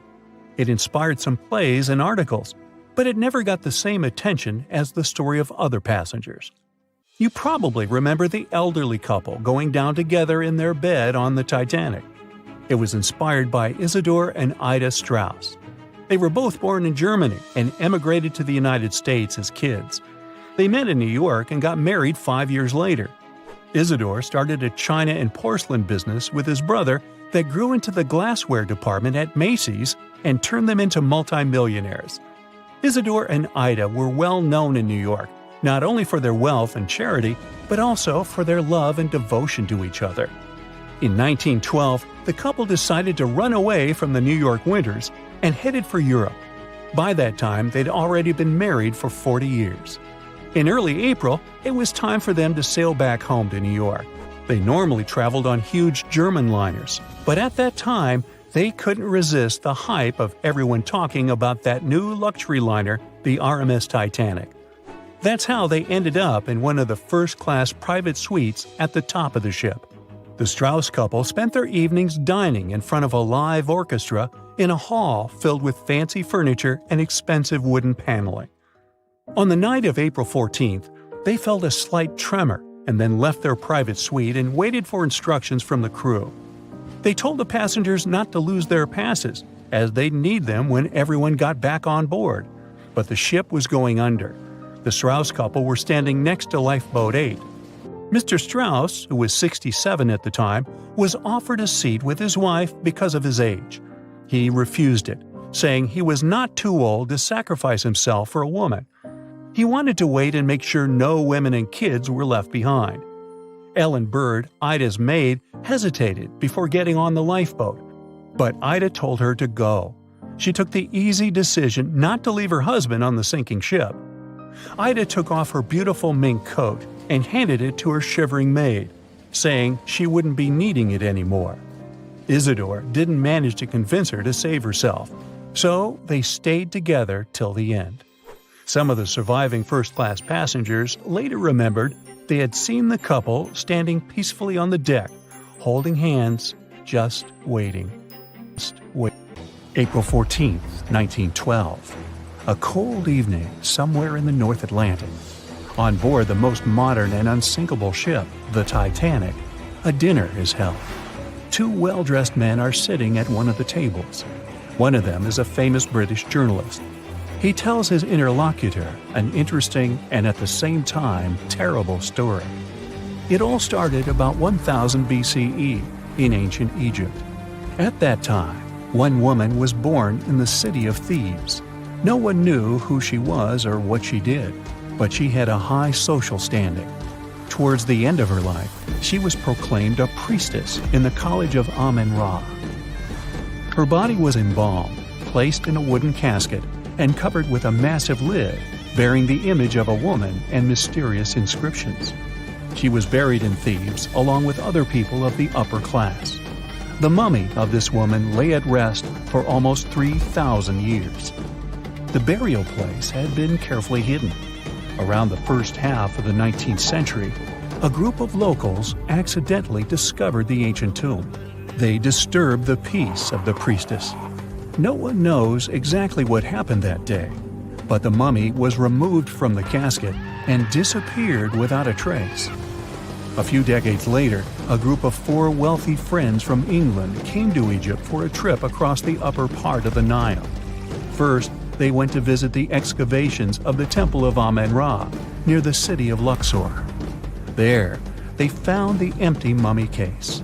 It depicted the priestess with dark eyes looking into the void. There was something sinister in her gaze. They didn't know who the case belonged to, but they were so amazed by the beauty and energy of that find that they decided to buy it from the locals. The buyer disappeared the same night before the case was delivered to him at the hotel. Some said they'd seen the man leave the hotel and go towards the desert. No one knew why he did it. No one else saw him afterwards. Another man from the same group took the casket. During their return home, one of the friends was seriously injured. After arriving in London, the new case owner discovered the bank where all his money was placed had gone bankrupt. In one day, the man turned from a wealthy businessman into a beggar. A third friend also experienced the sinister influence of the ancient find. He lost his health, job, and eventually even his life in an accident shortly after returning to London. Before going bankrupt, the owner gave the ancient casket to his sister who lived in London. One of the friends of this woman came into the room, saw the Egyptian artifact, and immediately felt the dangerous energy emanating from it. Then the owner's sister gave the case to a famous photographer. He took some photos and was horrified. According to his words, he saw a real priestess with a human face in the photos. She looked at him with an ominous, icy gaze. No one except the photographer touched the film of the camera. No one changed the photo. Shortly after, the photographer mysteriously went missing. From that point, the story becomes vague. According to one version, the owner's sister gave the artifact to the British Museum. The man who transported the case passed away soon after, and his assistant got into a terrible accident. Another version says that the item from the Egyptian tomb was bought by a rich businessman. After that, 3 members of his family also had an accident, and his house burned down. Convinced the mummy case was cursed, he gave it to the British Museum. The interlocutor listens to the story with such interest that he forgot about dinner, which has gone cold. "How did you know all this?" he asks. The journalist replies he has been studying everything related to the mummy and its owners for several months. He found evidence of all the accidents and put together the full picture. "So, what happened next?" the interlocutor asks. It seems the mummy case should find peace in the museum. The priestess was surrounded by other kings and queens from different times. However, there was no peace. Scientists and ancient languages experts tried to decipher the symbols on the case. They found out that most of the inscriptions meant curses and misfortunes addressed to those who'd dare to disturb the peace of the priestess. Every night, the guards and museum staff heard the knocking coming from the mummy case. The knocking was accompanied by crying and screaming. Also, someone scattered other exhibits all over the hall every night. Everyone soon came to believe that the priestess's spirit continued to use magic forces. Then, one private collector became interested in the case. He bought it from the museum, not for his collection, but to try to expel the spirit of the mummy from the artifact. It's not known in what ways he tried to do this, but he failed. Then, he managed to sell the mummy case to a rich American archaeologist. That guy decided to move the mummy to New York. And what? What happened next? The interlocutor asks with interest. "That's it. End of story," the journalist answers. "What do you mean? What happened to the mummy? Where is it now?" The journalist looks at the interlocutor with some excitement. "She's here. She's on the Titanic," he says. The interlocutor looks scared and confused, but the journalist confirms the sarcophagus is here. He doesn't doubt it because he saw it with his own eyes. After dinner, they go to their cabins. The journalist lies down, but can't help thinking about the mummy. He tries to convince himself that everything he has found out about the priestess is a myth. There is no curse. The moment he finally falls asleep, he feels a slight push. A few minutes later, a crew member knocks on his cabin door. He informs that all passengers must go to the upper deck because something has happened to the ship. The journalist goes out into the fresh air and sees a huge crowd of people. There's no panic yet. Someone says that something has happened to the engine. Others say it's just a precaution. The journalist immediately understands everything. The ship is sinking. The priestess did it. In less than an hour, the Titanic completely went underwater. One legend says the priestess influenced the captain of the ship. The crew members didn't dare to put such a valuable cargo in the hold. Therefore, they placed the box with the artifact near the captain's bridge. On that fateful night, the captain decided to look at the casket with his own eyes. After that, his behavior became weird. They said the spirit clouded his mind. When the ship entered the territory filled with icebergs, he refused to slow down, despite the requests of the crew. The sarcophagus may still lie at the bottom of the Atlantic Ocean even now, with the priestess finally having found her peace. Okay, this story is nothing more than a legend. There's no record or evidence that the Titanic was carrying any kind of mummy or sarcophagus. The legend appeared a couple of years after the disaster. At that time, there were many theories about what happened to the Titanic. The ship sank because of secret agencies. ETs attacked the Titanic. The Titanic was sunk specifically to get money for the insurance company. Such crazy theories were very popular among audiences. One of these theories was developed by a well-known newspaper. Journalists published an article about the cursed mummy on board the Titanic. The rest picked up the legend and it became popular. One of the reasons why people believe in such things is hidden in human psychology. Any fake legend tells something secret, things that people don't or shouldn't know about. When a person reads this, they feel special because now they know a terrible secret. This sense of self-importance is the reason for the popularity of conspiracy theories. Well, it is also important to note that all these theories are really interesting. By the way, the mummy from this story actually exists, and it's in the British Museum. More precisely, there's only a wooden lid from the sarcophagus with the image of a woman. It's still unknown who it belonged to. The identity of the last owner is also unknown. It's only known the exhibit was transferred to the museum at the end of the 19th century. There, she was called the Unlucky Mummy. The museum staff reports that it doesn't bring any misfortunes. The screams and knocking from the lid are just a myth. You can come and see the exhibit yourself with your own eyes, if you dare, of course. It's April 10th, 1912, a sunny spring day. You're one of the first-class passengers aboard the Titanic, just as the ship is about to depart from Southampton. Imagine everyone's excitement, fresh spring air, the sounds of the sea. You're strolling along the highest deck of the Titanic when you notice several lifeboats. As you start counting the boats, you recall the ship's capacity. It's just over 3,000 people. Wait, but are there enough lifeboats for everyone aboard? Let's look into the numbers. The Titanic could carry a needed total of 64 lifeboats, a number which could have easily helped to save all the passengers on board. Chief designer Alexander Carlisle planned to equip the ship with 48 lifeboats, but the Titanic ended up with a mere 20.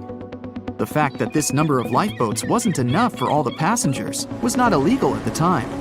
This was because the number of lifeboats required was calculated based on the tonnage of a ship, not her passenger capacity. Speaking of the Titanic, this number of boats was chosen for aesthetic reasons, to make the decks look less crowded to the ship's elite and high-class passengers. After the final decision on the lifeboats was taken, Carlisle quit his job. Passengers' strolls on the Titanic's decks were pleasing to the eye, but were they worth it in the end? In 2012, a century after the wreck, new documents related to the scandalous lack of lifeboats were uncovered. It appears that a safety inspector named Maurice Clark proposed the addition of at least 10 more lifeboats, 5 hours before the ship was supposed to set sail. But since the ship's owners clearly wanted to leave on time, his plea was overlooked. He was also warned that unless he kept this secret, he would be fired. In retrospect, had the owners followed his advice, an estimated 700 more people might have survived that night. The 20 lifeboats you counted, those that actually made it on board, could have carried only a third of the passengers, even at their full capacity. But tragically, some of them were launched with as few as 12 people when they could have easily saved up to 65 people each. To add to the disaster, the Titanic's crew members were not properly trained on using the lifeboat launching equipment. That's why the boats were launched slowly, improperly, and sometimes without the right supervision. Out of the 20 lifeboats, only 18 were set afloat correctly. Also, passengers were not informed about safety measures. A lifeboat drill should have taken place on the 14th of April, but the captain eventually canceled the event. One of the many myths surrounding the Titanic and its catastrophic ending is also related to the lack of the necessary number of lifeboats. There was no maritime law at the time that said women and children should get into lifeboats first, but it was a universally accepted custom in such types of situations as a shipwreck. Shortly after the Titanic had sunk in the icy Atlantic waters, rumors started to spread. It was said that some desperate men had resorted to dressing up as women in those final moments before midnight on April 14, 1912. They wanted to get a spot on the lifeboats and have a chance to save their lives. At the same time, there's little to no evidence that any of the male passengers of the Titanic had actually done this. In any case, what happened to those 20 lifeboats that were on board the Titanic after the ship hit the iceberg? What we do know is that all these boats were launched between 12:40 a.m. and 2:15 a.m. with a total of 718 people on board. By the time they were rescued by the RMS Carpathia at about 4 a.m. the same day, only 705 people had remained alive. It took the crew of the RMS Carpathia more than 4 hours and 30 minutes to pick up all the passengers and 13 of the lifeboats. This was as many as the rescue ship was allowed to carry. The rest of the now empty lifeboats were left adrift at sea. Those salvaged were later given back to the White Star Line, the British shipping company which operated the Titanic. Strangely, after being returned, they appeared to have vanished from official records. The last image ever taken of the 13 surviving lifeboats was of them getting unloaded in the New York harbor. Sadly and ironically, that's where the Titanic was supposed to be on April 18, 1912. The lifeboats were then rid of their Titanic nameplates or any other markings that could have linked them to the ship. Some sources claim that the boats were eventually destroyed. But was this actually the truth? The fate of one particular lifeboat has been the source of much debate. Collapsible Boat A, the last one to leave the ship, was retrieved by the RMS Oceanic a month after the crash. At that time, it was a shocking 200 miles away from the spot where the Titanic had sunk. Also, in the boat, there was a wedding band engraved with the words "Edward to Gerda," a sad omen to a couple that were lost at sea after managing to escape the sinking Titanic. Later identified as Edward and Gerda Lindell, the couple was traveling from Sweden to the U.S. to relocate. Some accounts claimed that Mr. Lindell did, in fact, make it to Collapsible Boat A, but his wife wasn't as lucky. Neither were ever seen again, and the wedding band was eventually sent to Gerda's father. The recovery of Collapsible Boat A was recorded in both photographs taken by the crew on board the RMS Oceanic and by a detailed handwritten account of a fellow passenger. They claimed that the lifeboat had looked more like a piece of wood carried by the waves than an actual boat. The first lifeboat to depart from the Titanic was Lifeboat Number 7. It was dubbed the Millionaire Lifeboat. It's rumored that the 12 passengers on board might have bribed the crew to row away to safety instead of allowing others to jump in. In 2015, some of the items recovered from this lifeboat, including a lunch menu, a ticket, and a letter from one of the passengers, were auctioned for up to $70,000 by a New York auctioneer. Soon after the Titanic catastrophe, it became mandatory for all ships to be equipped with enough lifeboats to carry all the passengers and crew. It's more likely that the Titanic lifeboats, being relatively new equipment at the time, were refitted to be used on other ships, such as the RMS Olympic, which was the Titanic's older sister. Some of them may have been sold off to private collections, or even left to rot.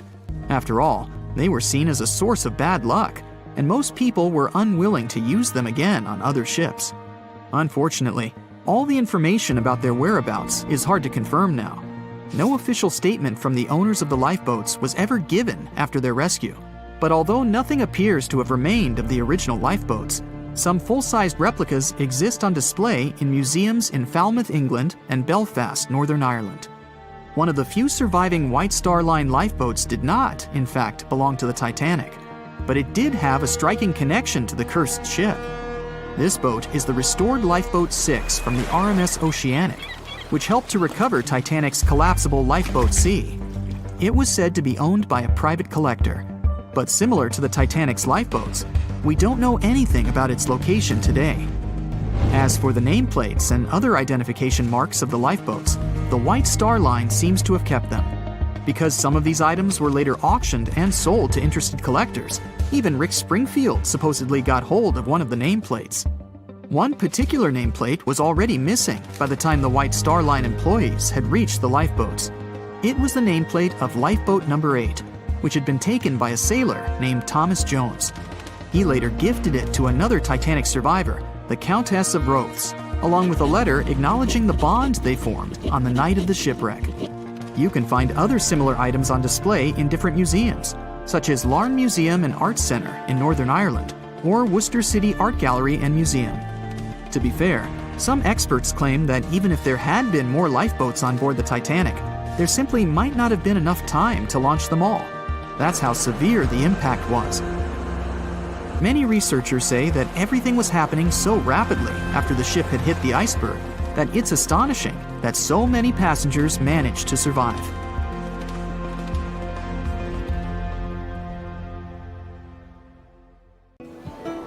On April 10, 1912, crowds gathered at Southampton Beach to wave off what was, at the time, the world's largest and most prestigious ship, the RMS Titanic. The cost of the most expensive first-class parlor ticket was $4,350. That's around $70,000 in today's money. But barely 5 days after steaming away, the ship was swallowed by the Atlantic Ocean. So let's rewind and go back to what actually happened on that fateful night. The captain wanted to set a speed record for the ship's maiden voyage and arrive early. The ship was deemed unsinkable, so he went full throttle into the dark Arctic waters. After spotting the 100-foot iceberg, the crew desperately tried to steer the vessel away and avoid the collision, but the Titanic was traveling too fast, and the iceberg tore down the side of the ship, creating a huge opening in the hull. It wasn't a continuous rip, and damage was caused in several places. In total, the damage spanned along an area of around 300 feet. But the ship's designers had prepared for the prospect of a collision and added watertight compartments down each side of the ship to act as a buffer zone. 4 of these compartments could be breached and the ship would still stay afloat.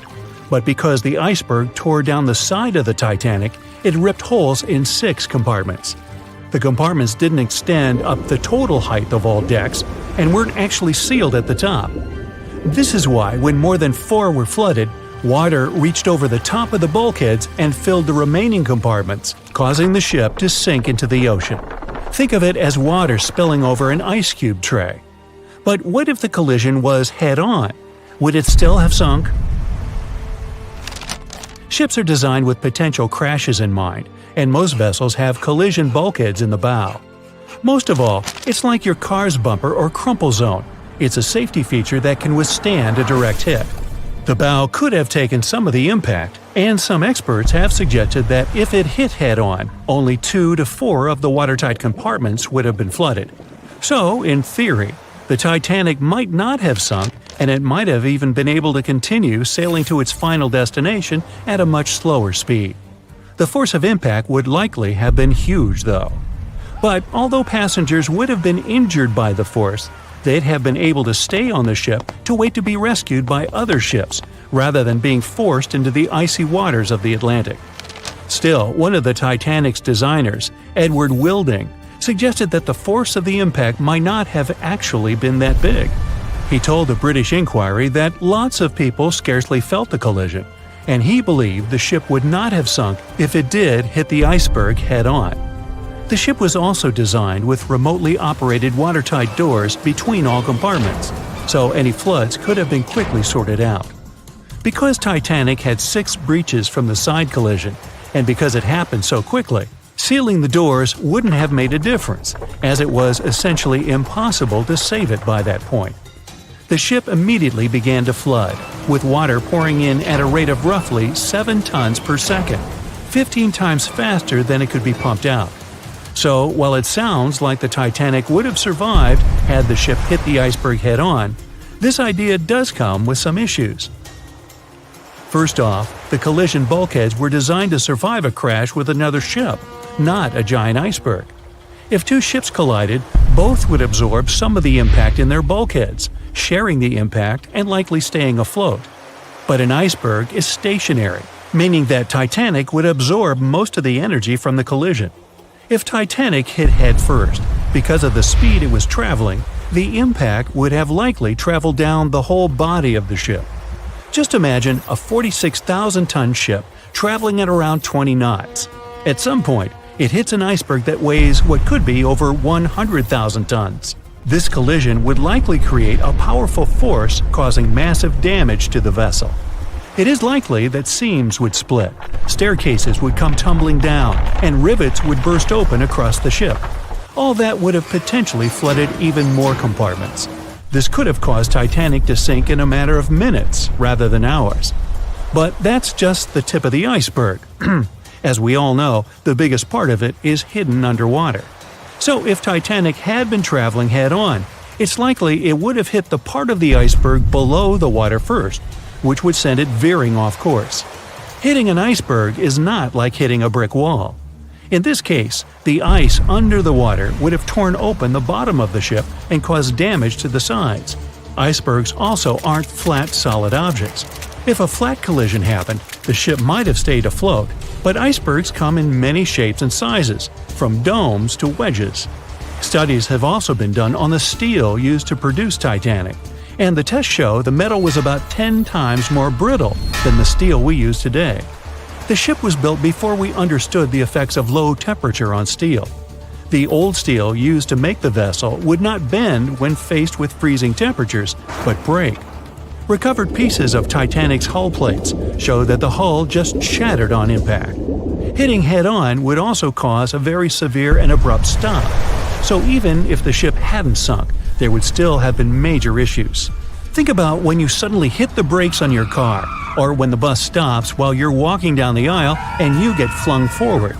Passengers would have been thrown across the ship, and because the crash happened at night, most people were sleeping, so wouldn't be able to effectively prepare for any sort of impact. This would result in injuries for most people on board. It would be especially bad for those at the front of the ship, where the accommodation for the off-duty firefighters, greasers, and engineers was. But while passengers and off-duty crew may have been thrown out of bed, there would be a lot more survivors than in the original scenario. Many ships have had head-on collisions and made it back to shore. Not many people know that Titanic actually had 2 sister ships. The White Star Line, the company that built Titanic, also built vessels called Britannic and Olympic. Captained by Edward J. Smith, who would later helm Titanic, the Olympic set off on its maiden voyage in June 1911. But much like Ford's sister ship, disaster was just around the corner. On its 5th commercial voyage, Olympic collided with a Royal Navy ship, HMS Hawke. While the Olympic received damage to its side, Hawke crashed into the other vessel head-on.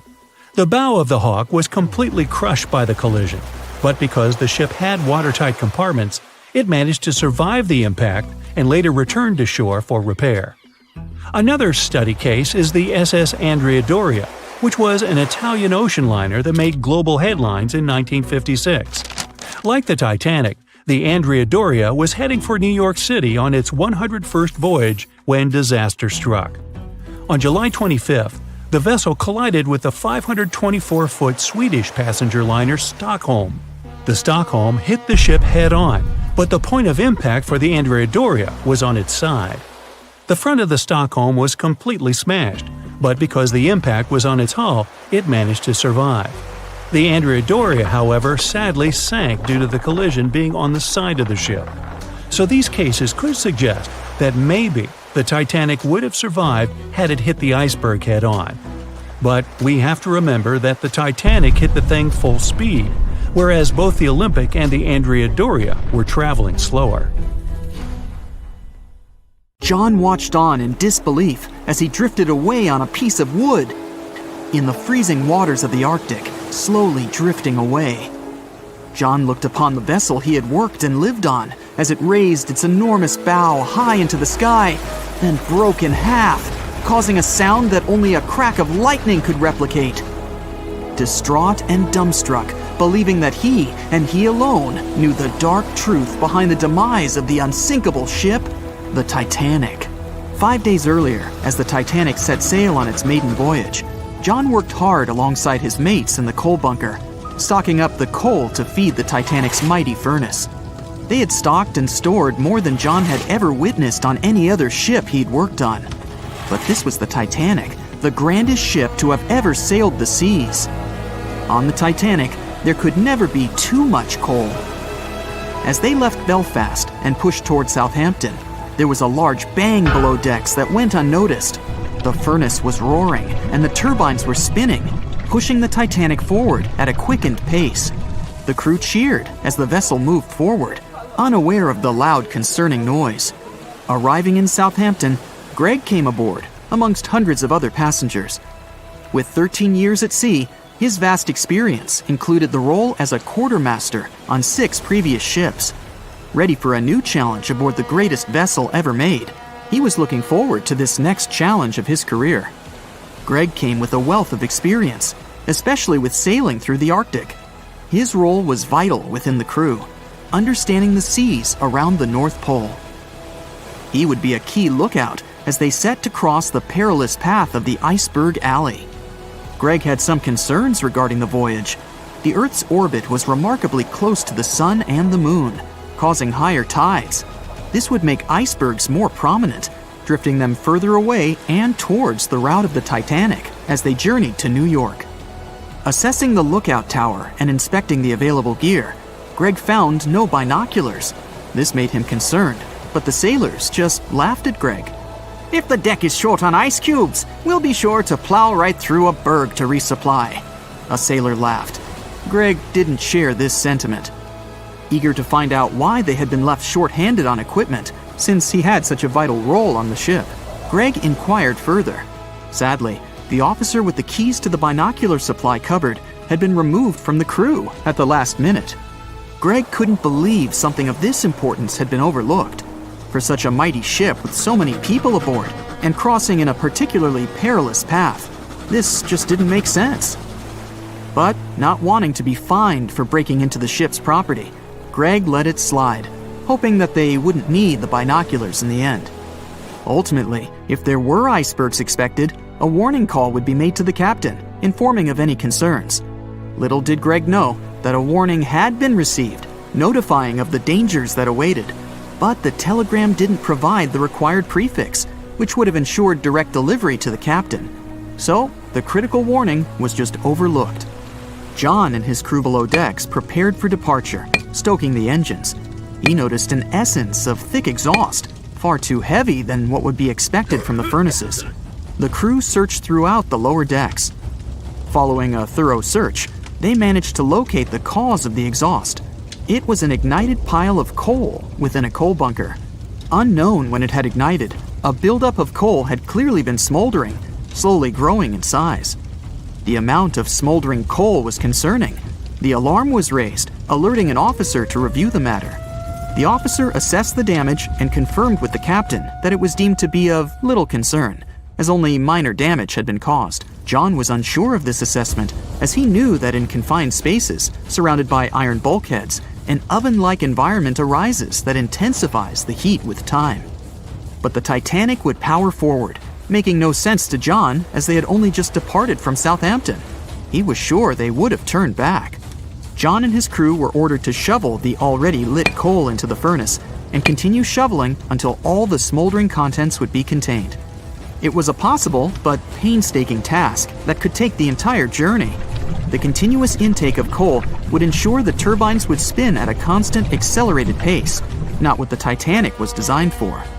It was meant to be a luxurious passenger liner and not for breaking speed records. However, the crew would find enthusiasm in not only acknowledging the Titanic as unsinkable, but also as the fastest. John and his crew continued to shovel the coal into the furnace for several days. The temperature within the bow was becoming hotter every day. The bulkhead's contained heat was so severe that it became weak at the seams in the iron walls and rivets. 2 more days, lads, just 2 more days. John was laughing, trying to raise the spirits of his mates as they were working tirelessly. But as they were all laughing, joking, and looking forward to dry land, they unknowingly approached their final destination. The Titanic was speeding through the calm sea. Greg looked ahead, above in the lookout tower, keeping a keen eye out as they were in iceberg territory now. Even though the way seemed clear, false horizons could occur, creating confusion about how far objects in the distance truly were. As they were traveling in the Gulf Stream waters into the colder Labrador Current, air columns cooled from the bottom upwards, creating a thermal inversion. This incredibly high air pressure ensured fog wasn't present, providing a deceptively clear outlook. But the thermal inversion can also create optical illusions, showing the horizon further away, appearing higher in the distance, or masking whatever objects that could come before it. These false horizons could easily hide any icebergs that could be approaching. Greg knew the perils of a calm sea in the Arctic, preferring the rough waters, where it's easier to detect icebergs within waves. Peering from the lookout, Greg was looking towards the dark abyss ahead. Suddenly, within 1 mile directly in front, a formidable image quickly emerged from the dark waters surrounding. Iceberg, right ahead! Greg yelled to his mate, who quickly called to the helm and directed them to steer hard to starboard. The helmsman received the call. In the heat of the moment, he turned the wheel counterclockwise. He then realized he'd turned the wheel the wrong way and quickly went in the opposite direction. The ship aimed towards the iceberg, veering to the port side whilst reducing speed. Although there was a delay in turning the wheel, since there was a short distance from the signal and the fast pace that they sailed at, it may not have made a difference. As they approached the iceberg, it appeared as though they'd miss it, but over 87% of an iceberg is underwater. And as they came along the side, the hidden ice underneath hit the port side bow, piercing the side of the hull with a 12-square-foot tear. The ship shook, with all aboard aware that something was amiss. Amongst the confusion and fear, they were oblivious of the damage. As they gathered their bearings, 6 out of 16 compartments were quickly filling up with seawater. The hull could only withstand 4 compartments filling before sinking. Time was ticking as the Titanic made its descent into the depths. The weakened bulkhead with heated steel pillars and rivets broke under the pressure and sudden change of temperature from the ice-cold water. The call was made to abandon the ship. Lifeboats were prepared to be released, while help signals were sent out to nearby ships. The radio operator was guiltily sitting, constantly calling out to a nearby ship that had been in contact with the Titanic recently. There was steady communication with this ship over the past few days, providing warnings of icebergs since the Titanic departed from Southampton. The final warning message received was just 1 hour ago. Upon receiving the final warning, the operator ignorantly responded, "Shut up," with the assumption that their warnings of icebergs were pointless. Following this unfortunate response, the ship turned their radio off and provided radio silence. The closest ship that was responding to their distress signals was 500 miles away, too far to provide any assistance in time. There were countless mistakes that caused the Titanic's watery end, whether they contributed directly or from sheer ignorance. The most tragic of them was the number of people aboard the ship, 2,224 of them. There were only enough lifeboats provided to rescue 1,178, barely half of the people. In the Titanic movie, you won't see any fumes above the 4th funnel of the legendary ocean liner, and it's not a mistake. Back in 1911, the year before the Dream ship's departure, Large ships would mostly sail with 4 chimneys. They needed those to draw heat and fumes from their massive boilers. The Titanic was a real engineering gem that only needed 3 chimneys to function. So the 4th was added for balance and more impressive looks. The White Star Line thought the public would have been disappointed to see only 3 pipes on the greatest ship of all time. The Titanic's sister ships, the Olympic and the Britannic, also had 1 fake funnel each for the same reason. The dummy chimney wasn't completely useless and served for ventilation. It took out the fumes from the machine spaces in the lower decks and from one of the first-class general rooms. 1 big ventilation funnel, instead of several small ones, helped to declutter the upper decks and left more open space for passengers to enjoy their strolls. When Titanic went down, the funnels, each weighing 60 tons, went down with the rest of the ship. They were made extra tall to make sure the passengers weren't covered in the suit being ejected. Their height and weight let them stay in the upright position. The forward funnel, followed by the others, fell only when the ship went for the final dive. Those chimneys were much lighter than the bow, so they spread among other debris. The light material they were made of flattened once it hit the bottom, and the iron-eating bacteria living deep down took care of it later. The bow of Titanic remained intact when it hit the seabed, but the stern was completely mangled. When the famous ocean liner hit that iceberg, things got really messy. It took the future movie star a whole 2 hours and 40 minutes to submerge completely. The collision let water flood 6 out of 16 watertight compartments. As the water gushed into the starboard side, the ship started to tilt down in the front and a bit to the right. By midnight, the damaged compartments were spilling water into others, and it was chaos because these compartments were only watertight horizontally. Soon enough, water started flooding through the anchor chain holes, and by 2 a.m., the bow was sinking, and the stern's propellers were lifted out of the water. The ship kept flooding until the moment the bow went underwater, and the stern shot up almost 45 degrees. The weight of those massive propellers stressed the ship's midsection. The steel just couldn't handle it and failed. Survivors described that moment as some loud noise, like breaking china or falling gear. That was the Titanic's upper structure giving in. By 12 past 2 a.m., the bow and stern were only connected by the inner bottom structure. Minutes later, the bow, weighing almost 16,000 tons, broke loose from the stern. The stern rose sharply to an almost vertical position and started sinking slowly. By 2:20, it disappeared underwater. The bow was cruising down at about 13 miles per hour and had hit the ocean floor almost a half an hour before the stern. The 2 parts of the Titanic now lie 2,000 feet apart, pointing in different directions. The bow remained mostly intact, just covered in mud. The stern turned into a tangled wreck because of the implosions it went through during the descent. The air trapped within the structure just couldn't handle the increasing pressure of the water deep down. Signal rockets played a big part in the Titanic's tragedy. When a ship goes down, you're supposed to shoot up red flares to signal trouble. But someone decided to stock Titanic with white lights instead of the usual red ones. So when the ship smacked into that iceberg, the crew fired off white flares. The SS Californian was passing nearby, and his captain knew the Titanic was in a dangerous iceberg zone. The crew didn't spot the sinking Titanic, but they sure saw those white rockets. The radio between the ships was useless because the Californian's operator switched it off. The captain had a gut feeling something was off, so he flashed a Morse code light signal at Titanic. But he received no reply because the Titanic had already gone underwater. There was another ship, Samson, sailing alongside the Titanic. It had plenty of illegally hunted frozen seal meat from Canadian waters abroad, so it was sailing with lights off to remain unnoticed. When they saw the Titanic's white rockets, they thought it was the Coast Guard and zoomed away. Samson didn't have a radio, so they couldn't find out about the ongoing disaster. The crew got the news about Titanic only when they got to the coast of Iceland the following month.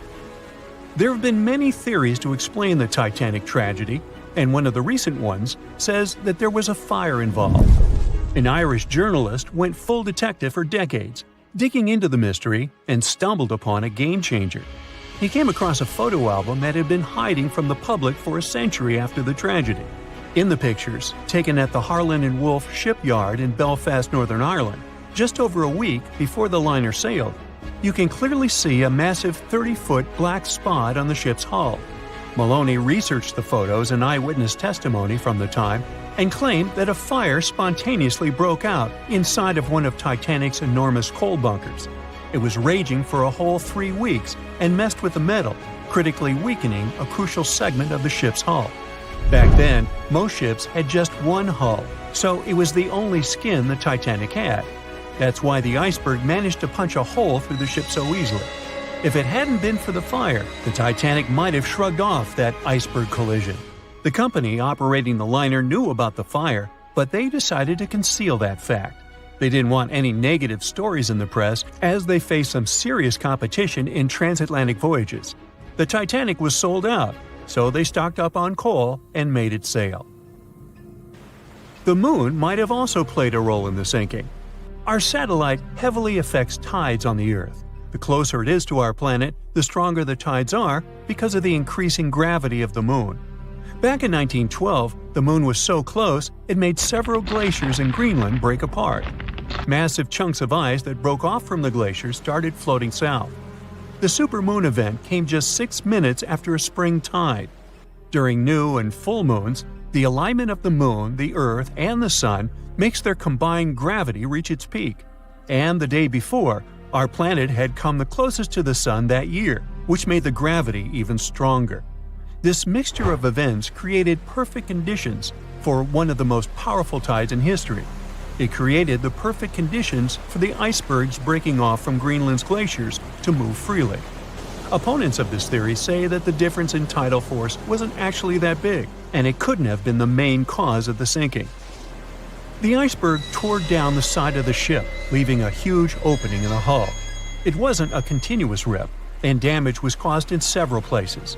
Some experts believe the ship would have survived the iceberg if it had hit head-on.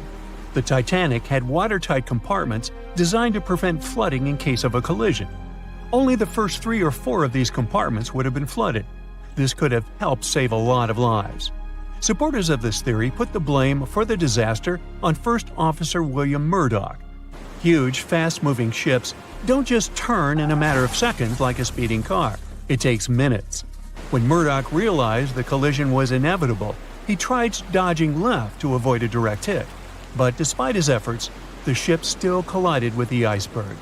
You know the rest.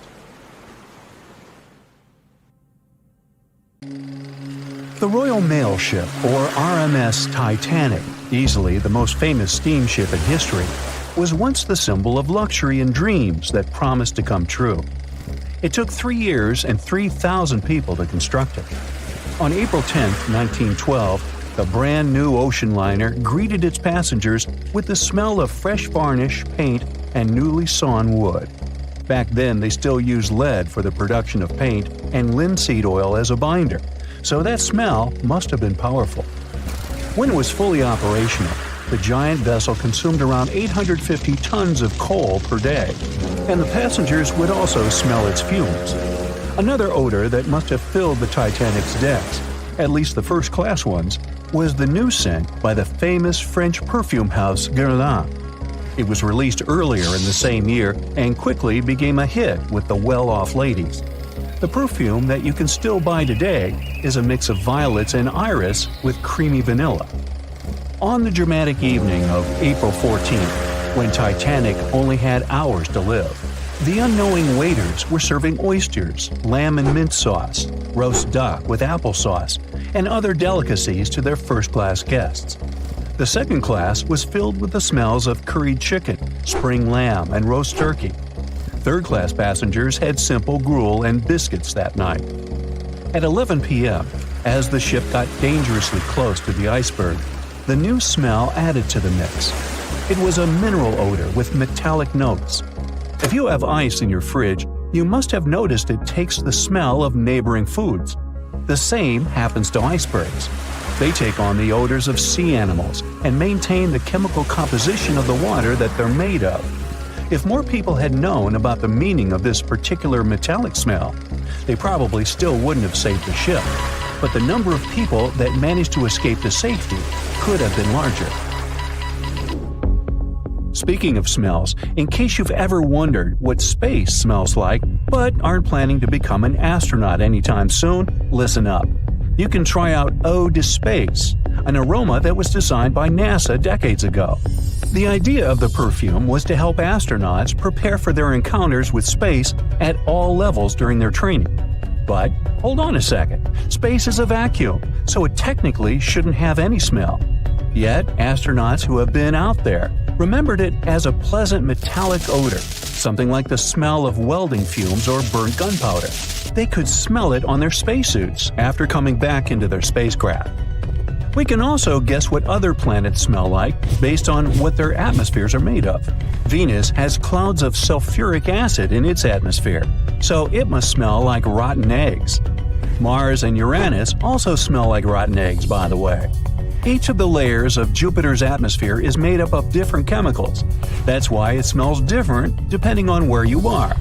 Some layers would greet you with a yummy aroma of bitter almonds or marzipan, and others, closer to the top, smell like cleaning products. The remaining planets of the solar system are unlikely to have a distinctive scent because they're mostly odorless gases in their atmospheres. As for our natural satellite, the Moon, the Apollo astronauts claim that its dust smells like gunpowder. The fragrance of fresh-cut grass makes regular mowing it nearly worth it. But did you know that the grass isn't having a great time while you're doing it? In fact, it's sort of screaming for help. And because grass can't scream out loud, it expresses discomfort by releasing a mix of smelly, volatile molecules. It does it to protect itself from insects. Caterpillars and other similar creatures just love to munch on sugary plant snacks. When you mow the grass, it releases jasmonic acid, among other things. It's sort of a signal to parasitic wasps that there is a caterpillar available. These creatures deal with the grass's offenders, and it can keep growing happily ever after. From the point of view of the grass, mowing is not much different from an insect attack, so it protects itself the best way it can.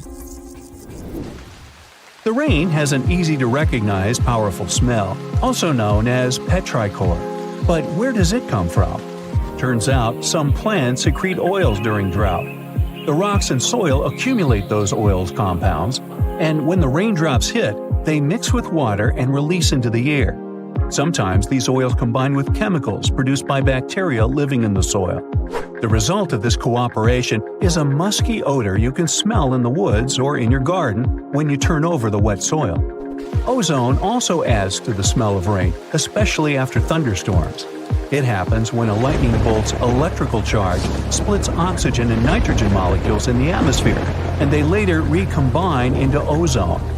One theory says we enjoy the aroma of rain so much because it's imprinted in our brains. Different cultures have always associated rain with something positive, and we could have inherited that perception. Now, chocolate fans, of which I am one, this is for you. There are flowers that smell exactly like your favorite tree. It's a product of a tropical plant, after all, and since it's impossible to recreate the exact magical scent chocolate has in a perfume, you can plant some chocolate flowers, also known as the green eye lyra leaves, in your garden. These flowers look like daisies with yellow petals around a deep red center. When you pick its petals, the flower releases the delicious smell we all love so much. The leaves and branches of the plant also have the same fragrance. Now, in case I got you interested, you can find the flower in dry soils of Arizona, Texas, Colorado, and other states with similar climates. It blooms all year, and the aroma is strongest on warm days. The bear cat, also known as the biturong, does not only look super cute, but also smells like buttered popcorn. Biturongs prefer to stay alone and use their aroma to mark their territory and find potential partners when they have to. Scientists tried to figure out the secret of their unusual smell and suggested it could come from secretions from the scent glands under the animal's tail. Further research showed that the popcorn smell comes from the bear cat's urine. After the animal answers nature's call, it leaves a scent trail in the trees with its tail that often gets soaked. But if the real popcorn only releases its amazing smell when it's popping under heat, how do bear cats manage to do it without a microwave? Well, the answer could be in their diet, or more likely, in the bacteria that come in contact with the animal's natural fluid. Durian is a fruit popular in Southeast Asia that smells sweet and nice to some people, but to the majority, it's a mix of rotten onions and sweaty socks. The stench is so powerful that it's banned on public transportation and hotels in some countries. The secret of durian is its 44 odor-active components. The mix is so complex that you can never tell what it's going to smell like. And despite that horrible smell, durian is considered a delicacy and is used to make mostly sweet dishes like cakes and candy. There was a smelly incident involving durian at a library in Australia.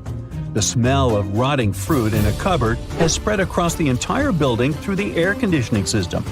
They mistook it for gas leakage and had to evacuate around 500 students and teachers. Well, that stinks. And finally, if you've ever been to natural hot springs or went to see some geysers, you'll never forget the smell of hydrogen sulfide, or less poetically, rotten eggs. It's actually not only yucky but also highly flammable, but it can also be quite useful. Most households in Iceland use geothermal springs as a source of hot water. Although it doesn't smell fresh, it's perfectly safe to drink, and the smell doesn't stay on your body after you take a shower. So there. At 11:40 p.m., the Titanic made contact with an iceberg in the North Atlantic Ocean. Many artifacts were found and restored, like parts of the ship, jewelry, and dining plates, to name a few. It took approximately 3 hours for the ship to be completely submerged in the remote icy water. The night was cold and very much alive. The orchestra was playing music as they enchanted the guests on board. Everyone was excited to arrive in America. It was still considered an amazing feat for a ship to cross the Atlantic back in 1912. But as the day went ahead, there was an atmosphere of impending doom for the captain and his crew. No one else felt it, though. It seemed to them nothing could possibly go wrong, and this would just be another regular night. To them, the Titanic was unsinkable. The last thing on your mind when thinking about the Titanic is the mail crew. Yes, there were mailmen on board delivering mail to America. It may seem like a pretty mundane occupation, but there was a very tough test to pass in order to be accepted on board. And only a few top candidates would qualify, and those few would get shortlisted and accepted. John Starr March, an American, was one of these mailmen earning between $1,000 to $1,500 a year working on the Titanic. Back in 1912, this was considered to be a lot of money. They were not officially part of the ship's crew, since the mail crew was placed near the third-class quarters. But given their influence and resistance, they were eventually moved and given a private dining area. March got this job since he needed the money to support his family. He found a perfect way to earn some big bucks, working on a large ship traveling across the ocean. He was 51 at the time and came from New Jersey. Sadly, he was on board when the ship sank and didn't make it. But they recovered a pocket watch that gives us a little insight into what happened that fateful evening. It's a gold case engraved with filigree and had a caption saying it was made by the Elgin National Watch Company. On the surface, you'd think this would just make a pretty cool antique sitting over the fireplace, but there are some unusual details about it. There are obvious signs water seeped beneath the glass, and the black arms of the watch indicate the time to be exactly 1:27. It leaves us wondering why the clock stopped at this precise hour. What was the owner doing? The mail clerks were operating a fully functioning and efficient mail sorting facility on board the Titanic. This wasn't something you'd come by often on a cruise ship, since typical ocean liners use closed mail bags to transport the mail from one port to another. But the mail sorting facility on the Titanic allowed passengers to send out postcards whenever the ship docked in transit zones in Ireland and France. According to reports, people started heading back to their rooms at around 11 p.m., but some of them were still hanging around and enjoying their night. The 5 mailmen were celebrating a colleague's birthday in their separate dining room. 5 minutes before impact, crew members spotted the iceberg and rang the bell 3 times as a warning that something was ahead of the ship.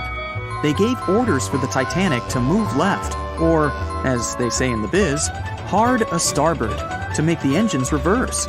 It was not enough to avoid the great impact. At 11:40 p.m., the Titanic struck the iceberg, and disaster erupted on the inside. Not just water seeping in and ultimately sinking the ship, but panic and chaos among the passengers and crew members. Captain Smith reached the deck and was informed that the Titanic had hit an iceberg. And at the same time, the mailroom began filling with water. We know that the 880-foot ship was completely submerged at around 2:20 a.m., with 706 survivors. The time between the impact and the sinking was really eventful. At midnight, they started getting the lifeboats ready for the passengers to evacuate. Orders were given for women and children to board the safety boats with some crewmen to guide and operate them. The problem was that the 20 safety boats available could only host 1,178 people out of the total of more than 2,200 passengers on board. March and his colleagues began sorting out the mail. There was chaos in directing and ordering around. With each second passing, icy cold water was filling the ship. 15 minutes after midnight, Captain Smith ordered his crew members to send out a distress signal. Even though SOS was established earlier than the Titanic, many others used CQD. The CQ stands for General Call, and the D is Distress. The Frankfurt was too far away to help, even though it was one of the first to respond. Even the Titanic's sister ship, the Olympic, responded, but it also was too far away. At 12:20 a.m., the Carpathia received the urgent message and redirected from its original course to help them out, even though they were 58 nautical miles away. Although this was some relieving news, the water kept seeping in at an alarming rate. It wasn't easy to keep everyone calm, knowing that the ship could be underwater in a matter of hours. At this point, many passengers were already on board the safety boats, waiting to descend into the water. The musicians on board began playing music for the ones still waiting. At first, they were playing in the first-class lounge, and then they moved to the deck. There's a debate on how long they were playing for and what song it was. None of the musicians made it out. The 5 mailmen on board were also doing their duties while the ship was sinking. According to a ship officer, the mailroom was already covered in water above the ankles, and the mailmen were busy trying to save as much mail as they could. March was one of them. There were bags of mail floating around. They started with the registered mail. Witnesses of the Titanic sinking reported the mailmen were putting bags of mail on the deck to keep them from getting wet until help arrived. They also mentioned bags of mail were floating about in the freezing water. It wasn't until 12:45 a.m. when lifeboat number 7 on the left side of the ship was lowered onto the water.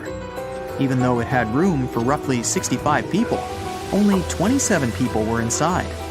Many of the safety boats carried fewer passengers than their maximum capacity allowed. The crew were worried that the boats would capsize if so many people were on them. Some reports suggest that some people even refused to board the safety ships, sticking with the claim that the Titanic was unsinkable. At the same time, they fired up one of the 8 distress rockets in the air, but it didn't get them any help. At 12:55 a.m., the second and third safety boats were descended to the waters with 2 male passengers jumping on board. 5 minutes later, another safety boat was lowered with around 39 people. At this point, water entered the base of the grand staircase. In the next 20 minutes, more safety boats were lowered, most of them underloaded. Still no help. The Carpathia was still on the way. Panic was growing, and tensions were rising. There was a lot of anger for people being left behind. At around 1:30 a.m., things were getting out of control. The organized boarding of passengers to the safety boats stopped. March's watch stopped 3 minutes earlier, which could mean he was part of the scuffle between crew members and passengers. It took 3 hours for the Carpathia to arrive. March wasn't among the survivors.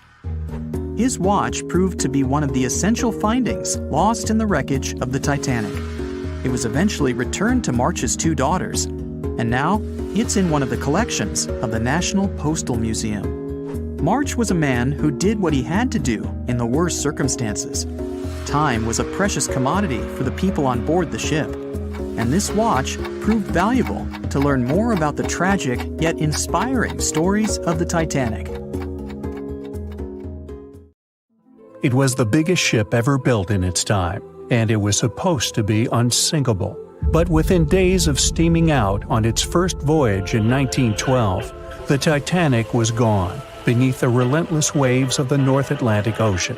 And of its more than 2,200 passengers and crew, only 706 survived that dreadful night. Would a smaller ship have fared any better in the same situation? Did the size of the iceberg truly matter in the end?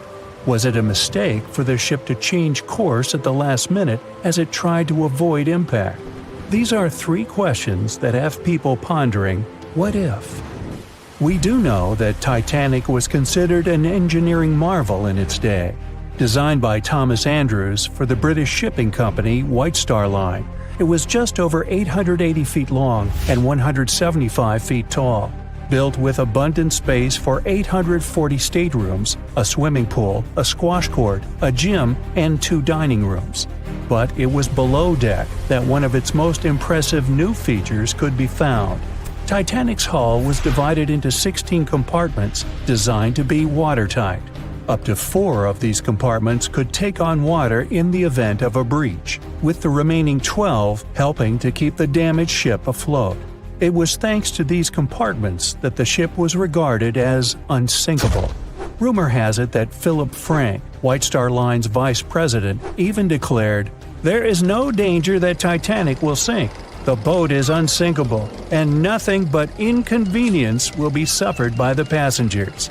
On April 14, 1912, that proved to be mistaken when Titanic struck an iceberg. As ice ripped along the ship's hull, several of those watertight compartments ruptured. It took only 2.5 hours for Titanic to sink. Did the size of the iceberg that hit Titanic seal its fate? Would a bigger or smaller iceberg have made any difference? Icebergs come in a wide variety of shapes and sizes. They are pieces of ice that have broken away from glaciers or ice shelves in the Arctic and Antarctic, and are now wandering across the ocean until they eventually melt. One of the tallest icebergs ever found would have easily dwarfed Titanic. Discovered in 1957, it was 550 feet high. That's close to the height of the Washington Monument. Imagine ramming into something that big. Smaller icebergs, though, can turn out just as dangerous. Some are the size of houses and called bergy bits. Others, closer to the size of a car, are called growlers. These can be much harder for ships and boats to locate, making them more difficult to avoid. And though smaller, they can produce a lot of damage when hit. It's also critical to recall that icebergs are always bigger than they seem, with the majority of their mass lurking below the ocean surface. In fact, over 80% of an iceberg's volume is underwater. Most of its sharp, jagged edges cannot be seen. Roam too close, and you risk damaging your ship's hull. Because Titanic had little notice of its impending doom, a smaller iceberg, struck at the same angle, could still have been enough to bring that mighty ship down. Now, it's possible that had the iceberg been larger, it would have been spotted sooner.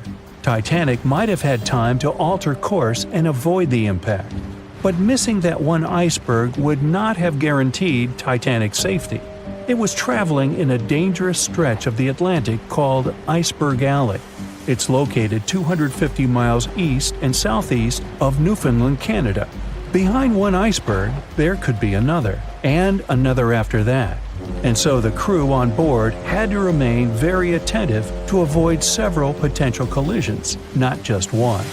A smaller ship might have been better suited for the trip. Titanic's size was certainly a challenge when it came to steering. In fact, it had just left her dock in Southampton when it nearly collided with another smaller ocean liner, the SS New York, missing it by just 2 feet. The gigantic steamship was obviously not made for maneuvering quickly in tight quarters. A ship that size required time and space to change course. But when it comes to ships versus icebergs, a ship's size doesn't always matter. The Islander was a steamship designed to travel the inside passage in Alaska. In the summer of 1901, it struck an iceberg, which tore a hole in the front portion or bow of the ship. The vessel did not sink right away, and the crew tried to steer it to safety. Ultimately, its bow completely submerged, and its stern was lifted up and out of the water. It didn't take much longer before the ship sank completely. Of the 168 passengers and crew members, 128 survived, and $3 million in gold was lost. Islander had a 240-foot hull, making it almost a quarter of the size of Titanic, and that smaller size didn't seem to be much help in preventing a collision with an iceberg. And then there was the Hans Hedtoft in 1959. Also known as the Little Titanic or the Danish Titanic, it was referred to as the safest ship afloat. It was 272 feet long with 95 people on board. Much like the real Titanic, the Hans Hedtoft was specifically engineered to handle most of what the sea could throw its way. Along with its double steel bottom, it also had an armored bow and 7 watertight compartments. How could such a ship sink? But it could, and it did. It was on its first voyage, returning to Copenhagen, when it ran into trouble. On January 30th, it hit an iceberg. An SOS was sent, but when the Johannes Cross arrived to help, the Hans Hedtoft was nowhere to be found. The only evidence of the ship's existence was a lifebelt that was washed ashore in Iceland 9 months later. Again, the ship's smaller size didn't work in its favor. A smaller size of Titanic wouldn't have guaranteed a safe voyage in 1912. The final what-if concerns the last-minute choice when the iceberg was spotted and the alarm sounded. First, Titanic could attempt a complete stop, but this wasn't an option as the ship needed a half a mile to come to a halt, and the iceberg was a mere 900 feet away.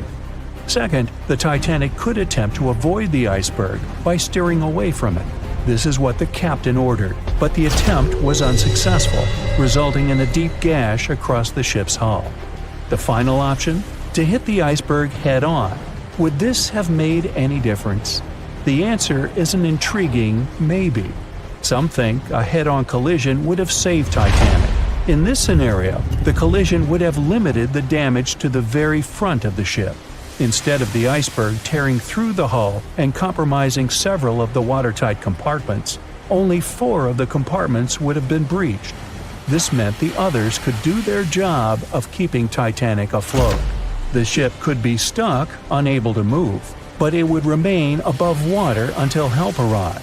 This would provide a ship like Carpathia enough time to reach the scene of the accident and bring the people on board to safety.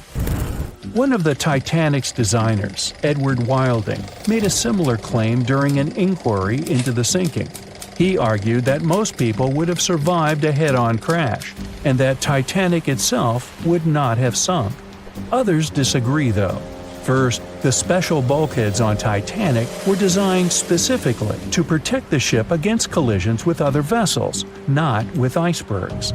These compartments would crumple upon impact, absorbing some of the force while the other ship absorbed the rest.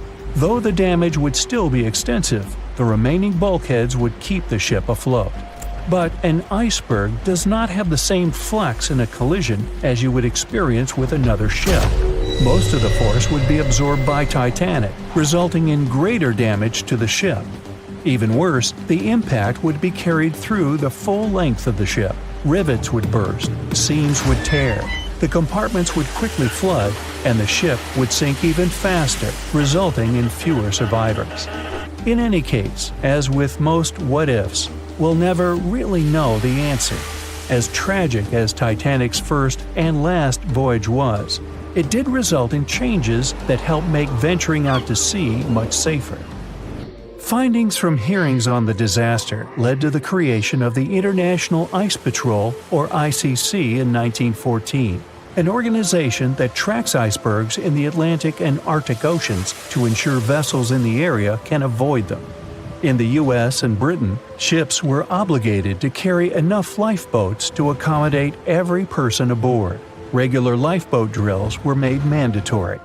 And finally, the bulkheads on ships were made higher to keep water out, and bottoms were stretched to create double hulls, helping make the compartments truly waterproof. There's no denying that Titanic was a terrible tragedy, but the lessons learned from that night to remember has helped prevent many more. "I'll never let go, Jack. I'll never let go," said Rose. Then she did let go, and the whole movie theater burst into tears. It happened when Titanic came out in 1997. Alright, who am I kidding? It's really hard not to cry when you watch this scene for the 10th, 20th, and 50th time almost 30 years later. But did this great love story happen in real life? Or did James Cameron just invent it for some good drama? As much as I don't want to disappoint you, Jack and Rose never fell in love on board the real Titanic. There was a real Jay Dawson on the luxurious ocean liner, but he was a crew member, and his full name was Joseph. The real-life inspiration for Rose was the American artist Beatrice Wood. James Cameron came across her biography while he was working on the first draft of the script and decided to bring her love for art and family background into the story. It doesn't mean that the movie is completely off when it comes to historical accuracy, though. The unsinkable ship that sank departed from Southampton, England to New York and was 400 miles south of Newfoundland on April 14th when crew members noticed the iceberg. The contact with it lasted 37 seconds, precisely as long as the corresponding scene in the movie. Remember this guy, Thomas Andrews, who was wandering around with a small notebook and pencil? He was the real ship designer. Andrews was quite talented at what he did, and had worked on many successful projects before the Titanic. He would normally travel on the ships he designed during the maiden voyage to make sure everything was going smoothly. He boarded the Titanic as one of the first-class passengers and was taking notes all the time. After the unfortunate rendezvous with an iceberg, Andrews was seen inspecting the flooded parts of the ship with Captain Smith. According to his sad forecast, the Titanic would have gone down in about 2 hours. One of the stewards claimed that he had seen Thomas Andrews moments before the sinking. He chose not to leave the Titanic and didn't put on his life belt. No one had seen him ever since. Another memorable moment from the movie is a boy playing on one of the decks with his spinning top. This was an accurate recreation of a real photo that was taken on board the Titanic on April 11, 1912. The passengers in the photo are first-class passengers Frederick Spedden and his 6-year-old son Douglas. The family was going back home to America after traveling around Algeria. When the evacuation of passengers began, Spedden's nurse told him they were going to see the stars. They say he had successfully slept through the entire drama and woke up safe and sound in a lifeboat the following morning. His father had also survived the sinking. Sadly, an automobile accident took the life of Douglas just 3 years later. One of Titanic's most charismatic ladies, both on the screen and in real life, got her nickname Unsinkable Molly Brown for a good reason. Several witnesses remembered she was, indeed, trying to persuade others in her lifeboat to go back and save more lives, just like in that heartbreaking scene from the movie. When Carpathia came to the rescue of the surviving Titanic passengers, Margaret Brown was helping lower-class survivors and involved her fellow first-class passengers in the process. Once they all got on solid ground, Brown organized a survivors committee.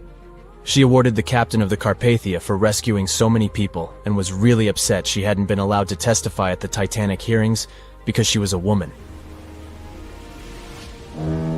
You won't see any fumes above the fourth pipe of the ship in the movie. It's not a technical mistake.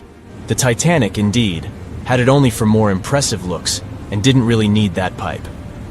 Back in 1911, the year before our hero's departure, large ships would mostly sail with 4 chimneys.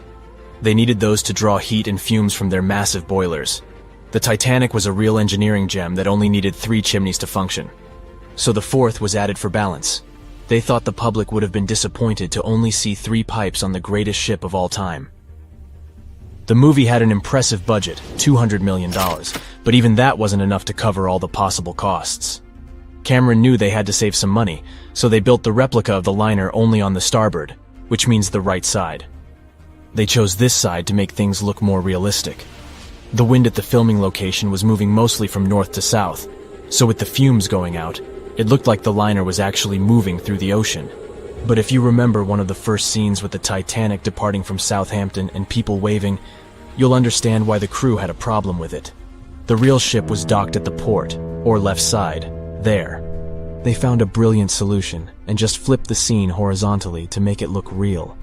The letters and buttons on costumes were reversed, and actors walked in the opposite direction for everything to be changed in post-production. One of the scenes I can't watch without tears is the elderly couple holding on to each other as they go down with the Titanic. The couple who inspired this heartbreaking episode were real people, some of the richest passengers of the not-so-unsinkable ship. They were Isidore and Ida Strauss, and they owned Macy's. When news of the disaster spread, they put on life jackets and ran to the decks along with others. Ida stepped onto the lifeboat, but Isidore refused to do so before all the ladies and little ones were there. Ida didn't want to leave her husband. She climbed out of the lifeboat and handed her mink coat to her maid, saying she would no longer need it. Isidore wrapped his arms around Ida, and they remained on the bridge of the ship until a huge wave swept them both into the sea. So the bed scene wasn't that accurate, and James Cameron later admitted he had taken some license as a director. You know this guy who was drinking from a flask next to the main characters as the ship was going down? His name was Charles Jugan from England, and he was in charge of 10 bakers, 2 confectioners, and a Vienna baker aboard. He was expecting to earn a real lump sum and would have been one of the best paid crew members if everything had gone well. The night the iceberg hit, Joe Hin was off duty, taking a rest in his bunk. He immediately woke up and sent his bakers to deliver bread to lifeboats. He then returned to his room for a drink. Once he came back on the deck, he helped others get in his assigned lifeboat. There was no more room for Charles inside, so he ended up on the outside of the rails of the ship. Finally, when the Titanic submerged, he just swam away, and as the sun rose again, he found one of the lifeboats and was rescued by Carpathia. The contents of the flask must have helped him survive. The well-dressed man who decided to stay on the Titanic forever was American businessman Benjamin Guggenheim. That last name probably sounds familiar, and yes, he was from that famous family. Guggenheim was traveling with his valet, his significant other, a singer from France called Leontine, her maid, and their chauffeur. They all boarded the Titanic in France during one of the short stops it made after leaving Southampton. When disaster struck, Benjamin was helping the ladies get in their lifeboat. He reportedly said they were only saying goodbye till the next day. He was sure the ship would be quickly repaired. After helping many women and youngsters get in the boats, Guggenheim chose not to fight over the remaining seats. He and his valet returned from the decks to their first-class suite and put on their finest suits to go down like gentlemen. No one could ever have imagined that the unsinkable Titanic would collide with an iceberg, except for one man, William Thomas Stead. Well, not directly, of course. It's not like he jolted out of bed one day, envisioning the fall of the Titanic. Rather, he wrote an empowering short story called How the Mail Steamer Went Down in Mid-Atlantic by a Survivor on March 3, 1886, 26 years before Titanic sank. Okay, let's do a super quick recap. Titanic was traveling from Southampton to New York in April 1912 in the North Atlantic. The ship hit an iceberg, and less than 3 hours later, it was completely underwater. Out of 2,208 people on board, just 706 survived due to the limited number of lifeboats and icy cold water. Another passenger ship, Carpathia, heard the distress call, picked up the survivors, and brought them safely to New York. The short story William Stead wrote was about Thomas, a British sailor, who got on a passenger liner bound for the U.S. At one point, the protagonist realized there weren't enough lifeboats for everyone on board the ship in case something happened. A couple of days later, heavy fog covered everything in sight. Luck was not on the liner's side, and it collided with a stray ship, just like Titanic struck an iceberg. Only 200 out of the 916 people made it safely to the U.S. The main character managed to survive by jumping into the water and climbing into one of the lifeboats. Now, you'd think that the story riled up everyone in the industry to add extra lifeboats on ships.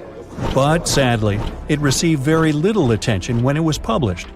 Even more tragically, William Thomas Stead was on Titanic when it sank, and he didn't make it. The survivors who knew Stead mentioned that he had always been cheerful and had loved to chat during meals. He complimented the ship's design and how sturdy it was. Witnesses also talked about how he had been helpful when the ship had been sinking, having given his life jacket to someone else. He was a journalist by profession and was on his way to New York for a ceremony. One of his most important contributions to modern journalism was the use of illustrations in every newspaper article. He also introduced newspaper interviews, and they're still used to this day along with illustrations. But this story wasn't the only published work that predicted the disaster. Morgan Robertson was an author and former ship captain who wrote short stories and novels. His most notable novella is The Wreck of the Titan.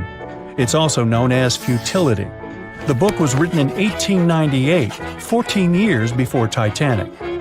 It was a fictional story about the Titan, an ocean liner similar to Titanic, which was crossing the North Atlantic.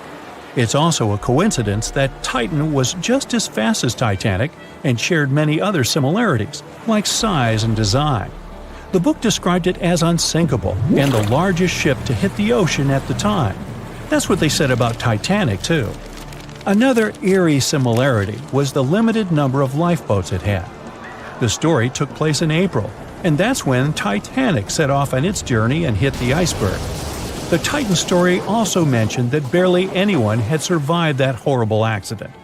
Unlike Stead's story, the protagonist of Robertson took a different path. The Titan sinking happened somewhere halfway through the book, so after the accident, the main character went on with his life. The book was brought back into the spotlight after the Titanic disaster. How could someone describe the events that took place almost a decade later so accurately? Many started to believe Robertson could see the future. But the reality was that Robertson knew his way around a ship. It was easy for him to write down the nitty-gritty of things without doing more research. Realistically, one of the biggest threats for ships at that time was hitting an iceberg or colliding with other ships. The next story sounds somewhat mysterious. Once, Alex Mackenzie heard a voice that warned him not to board Titanic. But when he turned around, there was nobody there. As he continued walking, the voice spoke to him again, but this time it was louder and more distinct. He took the warning seriously and decided to cancel the trip and go back to Glasgow, Scotland, his hometown. His grandparents weren't too happy to find him back home instead of on Titanic. After all, the ticket was very expensive. That disappointment very soon disappeared when they heard that the ship had struck an iceberg. John Coffey was a member of the crew of Titanic, but he decided to ditch the ride when the ship stopped at his hometown in Queenstown, Ireland. His inner voice told him to get off the liner, and he did. He was only 23 at the time, and for someone his age, it could be a major career boost and an opportunity to grow. Despite the horrible tragedy, the guy signed to work with the RMS Mauritania just months after the Titanic sinking. Talk about commitment. Some added info was revealed about what may have contributed to the fall of Titanic. The constructors insisted that the ship was unsinkable, but many people later theorized that the vessel's steel plates had been too frail for the freezing Atlantic water. It may have caused the rivets to pop, allowing ocean water to seep inside. Another theory is that there may have been a fire in the hull of the Titanic that had been raging for 3 weeks before the voyage.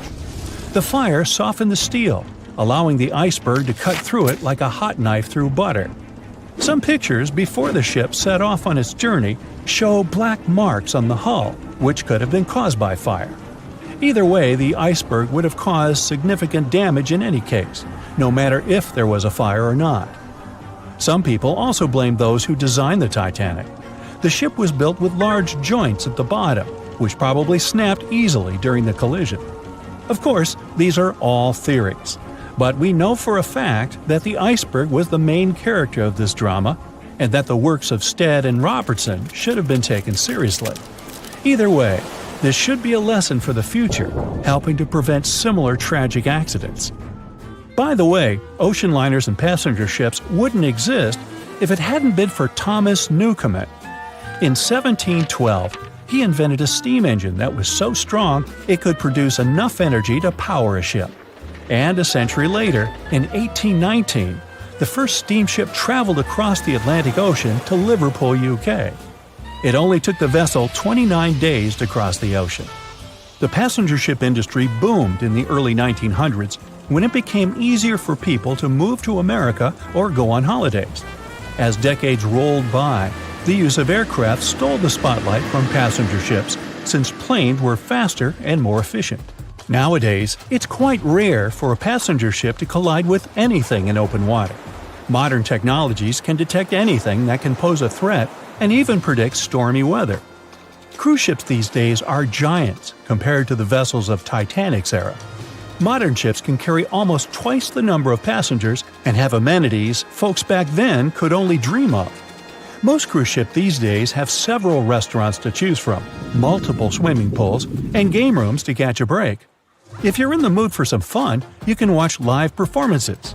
Don't forget about the helicopter pad, because why not? Don't worry if you start feeling unwell. The in-house doctors are always there to help any passenger in need. And these ships are only going to get bigger. Putting Titanic and a modern cruise ship side by side is like comparing a Corgi to a Doberman. Back then, Titanic was the biggest and most cutting-edge vessel anyone could dream of. So, who knows what the future of cruise ships can hold? We might even have entire cities floating around. That would be a really big boat. We know Titanic from so many stories, even a movie, but now we have its first full-sized digital scan. And nope, it's not like those models from before, where we mostly imagined what the ship was supposed to be like. This time we got a real digital scan. A team of experts really mapped the deep-sea floor around the Titanic together with the ship itself. We basically got a 3D view of the entire wreck, which is like going deep down beneath the ocean's surface and seeing Titanic as if all the water has been drained away.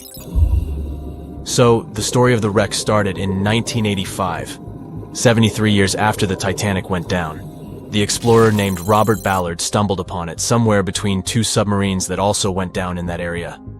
He was actually on a different task back then, so he didn't even have time to explore the ship properly. But as he was searching for the submarines, he realized how ocean currents affect sinking debris. He noticed the heaviest object sank quickly and left a trail of debris behind, the trail that followed the currents. Using this knowledge, Ballard made a hypothesis the Titanic had broken in two and left a debris trail as it sank. Before he found the wreck, everyone thought the ship just went down in one piece after hitting an iceberg. So everyone knew where the ship was so the adventure could start, or not. It was hard to explore it. The ship is enormous, and the dark depths of the ocean make it really difficult to capture its whole body in one go. So we mostly relied on glimpses of the decaying ship, and had to settle with teasing scattered parts of the whole picture and filling it up with speculations and stories. But in the summer of 2022, we finally got something different. A team of experts from Magellan Loaded, a company specializing in mapping the deep sea, teamed up with Atlantic Productions, who were making a documentary about the project. They embarked on a mission to capture the complete view of the Titanic. They used submersibles. Those are vehicles that go underwater, remotely controlled by a team of skilled explorers. These submersibles dove deep into the ocean. It wasn't an easy job. They spent over 200 hours collecting information about the entire length and breadth of the wreck. It was like a real-life treasure hunt. But instead of finding gold and jewels, they took something even more precious. Over 700,000 images of the Titanic from every angle possible. Yup, they took photos of every tiny part of the ship, even the not-so-interesting bits most of us would usually skip. Even mapping the muddy parts was an important part, because it helped fill in the gaps between the more exciting things they discovered. And this was a way for all of us to finally get a detailed 3D reconstruction. Even though it's been more than 100 years, you can still recognize the bow of the Titanic, covered in rust that hangs down like stalactites. On top of the bow is the boat deck, where a big hole gives us a glimpse into the empty space where the grand staircase once stood, like a window into the ship's glamorous past. Its stern is now a wild mess of twisted metal. As the Titanic went down, this part collapsed and spiraled into the seabed. The bow and the stern ended up separated by about 2,600 feet. There's a vast field of debris surrounding this giant, stuck on the seafloor. This debris is like a scattered treasure trove, full of intricate metalwork from the ship, statues, and even unopened champagne bottles. There are also personal belongings that went down together with the ship, like dozens of shoes resting across the seafloor. It was a tough task to do, go down and take all those pictures. It may not sound that hard at first, considering it was the vehicle that really immersed itself into such deep parts of the ocean, not the people. But studying the ocean is hard. We haven't explored, mapped, or even seen over 80% of it. The conditions are harsh, and the pressure becomes more intense the deeper you go. And their vehicle had to dive down to nearly 13,120 feet below the surface. That's like 12 Eiffel Towers stacked on top of each other. Plus, you have strong currents in that area, so it was probably like trying to navigate through a watery maze. And submersibles weren't supposed to touch anything. Even the slightest wrong step can damage the wreck that was already so fragile. It seems like the Titanic is frozen in time, so it will always be there waiting for us. But in reality, it's slowly disappearing. It's pretty obvious that the ocean water ruined it, considering how long it has been down there. But it's not just that. The wreck itself has become a home for a specific type of bacteria, Halomonas titanicae, that even got named after the famous ship. These bacteria have a special ability. They can survive inside rusty formations known as rusticles. They kind of look like icicles, those spikes of ice that form when water falls from something and freezes. These bacteria have a taste for iron, which is abundant in the ship's hull. For them, it's like a real buffet down there. And as time goes by, these bacteria will keep eating away at the iron in the ship, bit by bit, until one day the feast comes to an end and the whole ship is gone. It's like a slow but steady recycling process. So this 3D model we got because of the hardworking team and technology comes at the best time because we never know how much time we have left with exploring the famous wreck. This time we might even understand the collision with the iceberg better. You know how movies always show the Titanic hitting the iceberg on its right side? Well, we can't even be certain about that. The scans could help us figure out if the ship actually grounded on the iceberg, like getting stuck on it. We can study the stern and analyze how the Titanic struck the seafloor. That will also help us understand what really happened during the sinking. Maybe we'll get a chance to discover if there was really a strong fire that sealed the fate of the Titanic. One theory says that the coal fire had been raging for a whole 3 weeks before the ship even took its first and last trip. And this could have made its hull weaker, which means most of the work was done. The iceberg just delivered the final blow, if there even was an iceberg, as some people wonder. There's an alternative theory they suggested where the Titanic may have actually hit a hidden mass of pack ice instead of a typical iceberg. Pack ice is made up of large sheets of ice that float near the ocean's surface and can be difficult to spot. They believe this pack ice might have drifted into the Atlantic from the Arctic Ocean. According to one professional mariner, Captain L.M. Collins, that stands up with that idea. If the Titanic had struck a regular iceberg, the ship would have sunk much more quickly than it did. And since the Titanic managed to stay on the surface for a relatively long period of time, less than 3 hours, maybe this was a different type of collision. The mariner also said there are differences in what people said they saw when the Titanic sank. He thinks these differences might be because of optical illusions. In this case, when people were looking at the ocean that night, the way the light was reflecting and the conditions at sea might have made things appear closer or distorted. So when they saw something in the water, it might not have been exactly what they thought it was. Whether it was an iceberg or something else. Binoculars might have helped the crew members to spot the potential danger, but unfortunately, they didn't have any. It appears they were locked inside a cabinet, and no one knew where the key was. Everyone knows the story of the Titanic, but not many people know that Titanic had 2 sister ships, and that on the night of its sinking, one of them was rushing to help but didn't make it in time. Bad luck seemed to follow the trio of ships, but each one of them had glorious moments that live in the minds of those who sailed in them. Keep on watching to discover a story of awe, ingenuity, and ill fate. And don't forget to click the subscribe button and turn notifications on to join us on the bright side of life. You know how the iceberg hit the Titanic, how the band played to the end, and how the whole tragedy unfolded, but before it happened, it would have seemed an impossibility for such a ship to meet the end it did. None of that could have been foreseen by White Star Line, the company who built the Titanic, who had high hopes for what the unsinkable ship and its sister ships, the Britannic and the Olympic, would accomplish. The Olympic was the first of the trio to make sail on June 11, 1911, heading towards New York. The sheer size of it would wow the crowds. The Olympic's maiden voyage went without incident, and a crowd of 8,000 people in New York got to explore its luxurious accommodations while it was docked there. There were high expectations for the massive ship, but just around 2 months later, the Olympic crashed with the HMS Hawke. The Hawke got the brunt of the damage, as the bow was left flat as a pancake. After the crash, the Olympic made its way slowly back to Belfast, where the Titanic was being constructed. On the dock, people could see the two enormous ships side by side, as parts of the Titanic were used to put the Olympic back in shape. A rare sight to behold. And on April 14, 1912, the Titanic hit an iceberg, and minutes later, the crew radioed nearby ships for help. That night, the Olympic was returning from New York when it received the distress signal. The ship turned around and rushed at full speed towards the Titanic, but they were so far away that they would have arrived next night. At some point during the early hours of April 15, 1912, the crew of the Olympic decided they wouldn't make it in time and stopped course.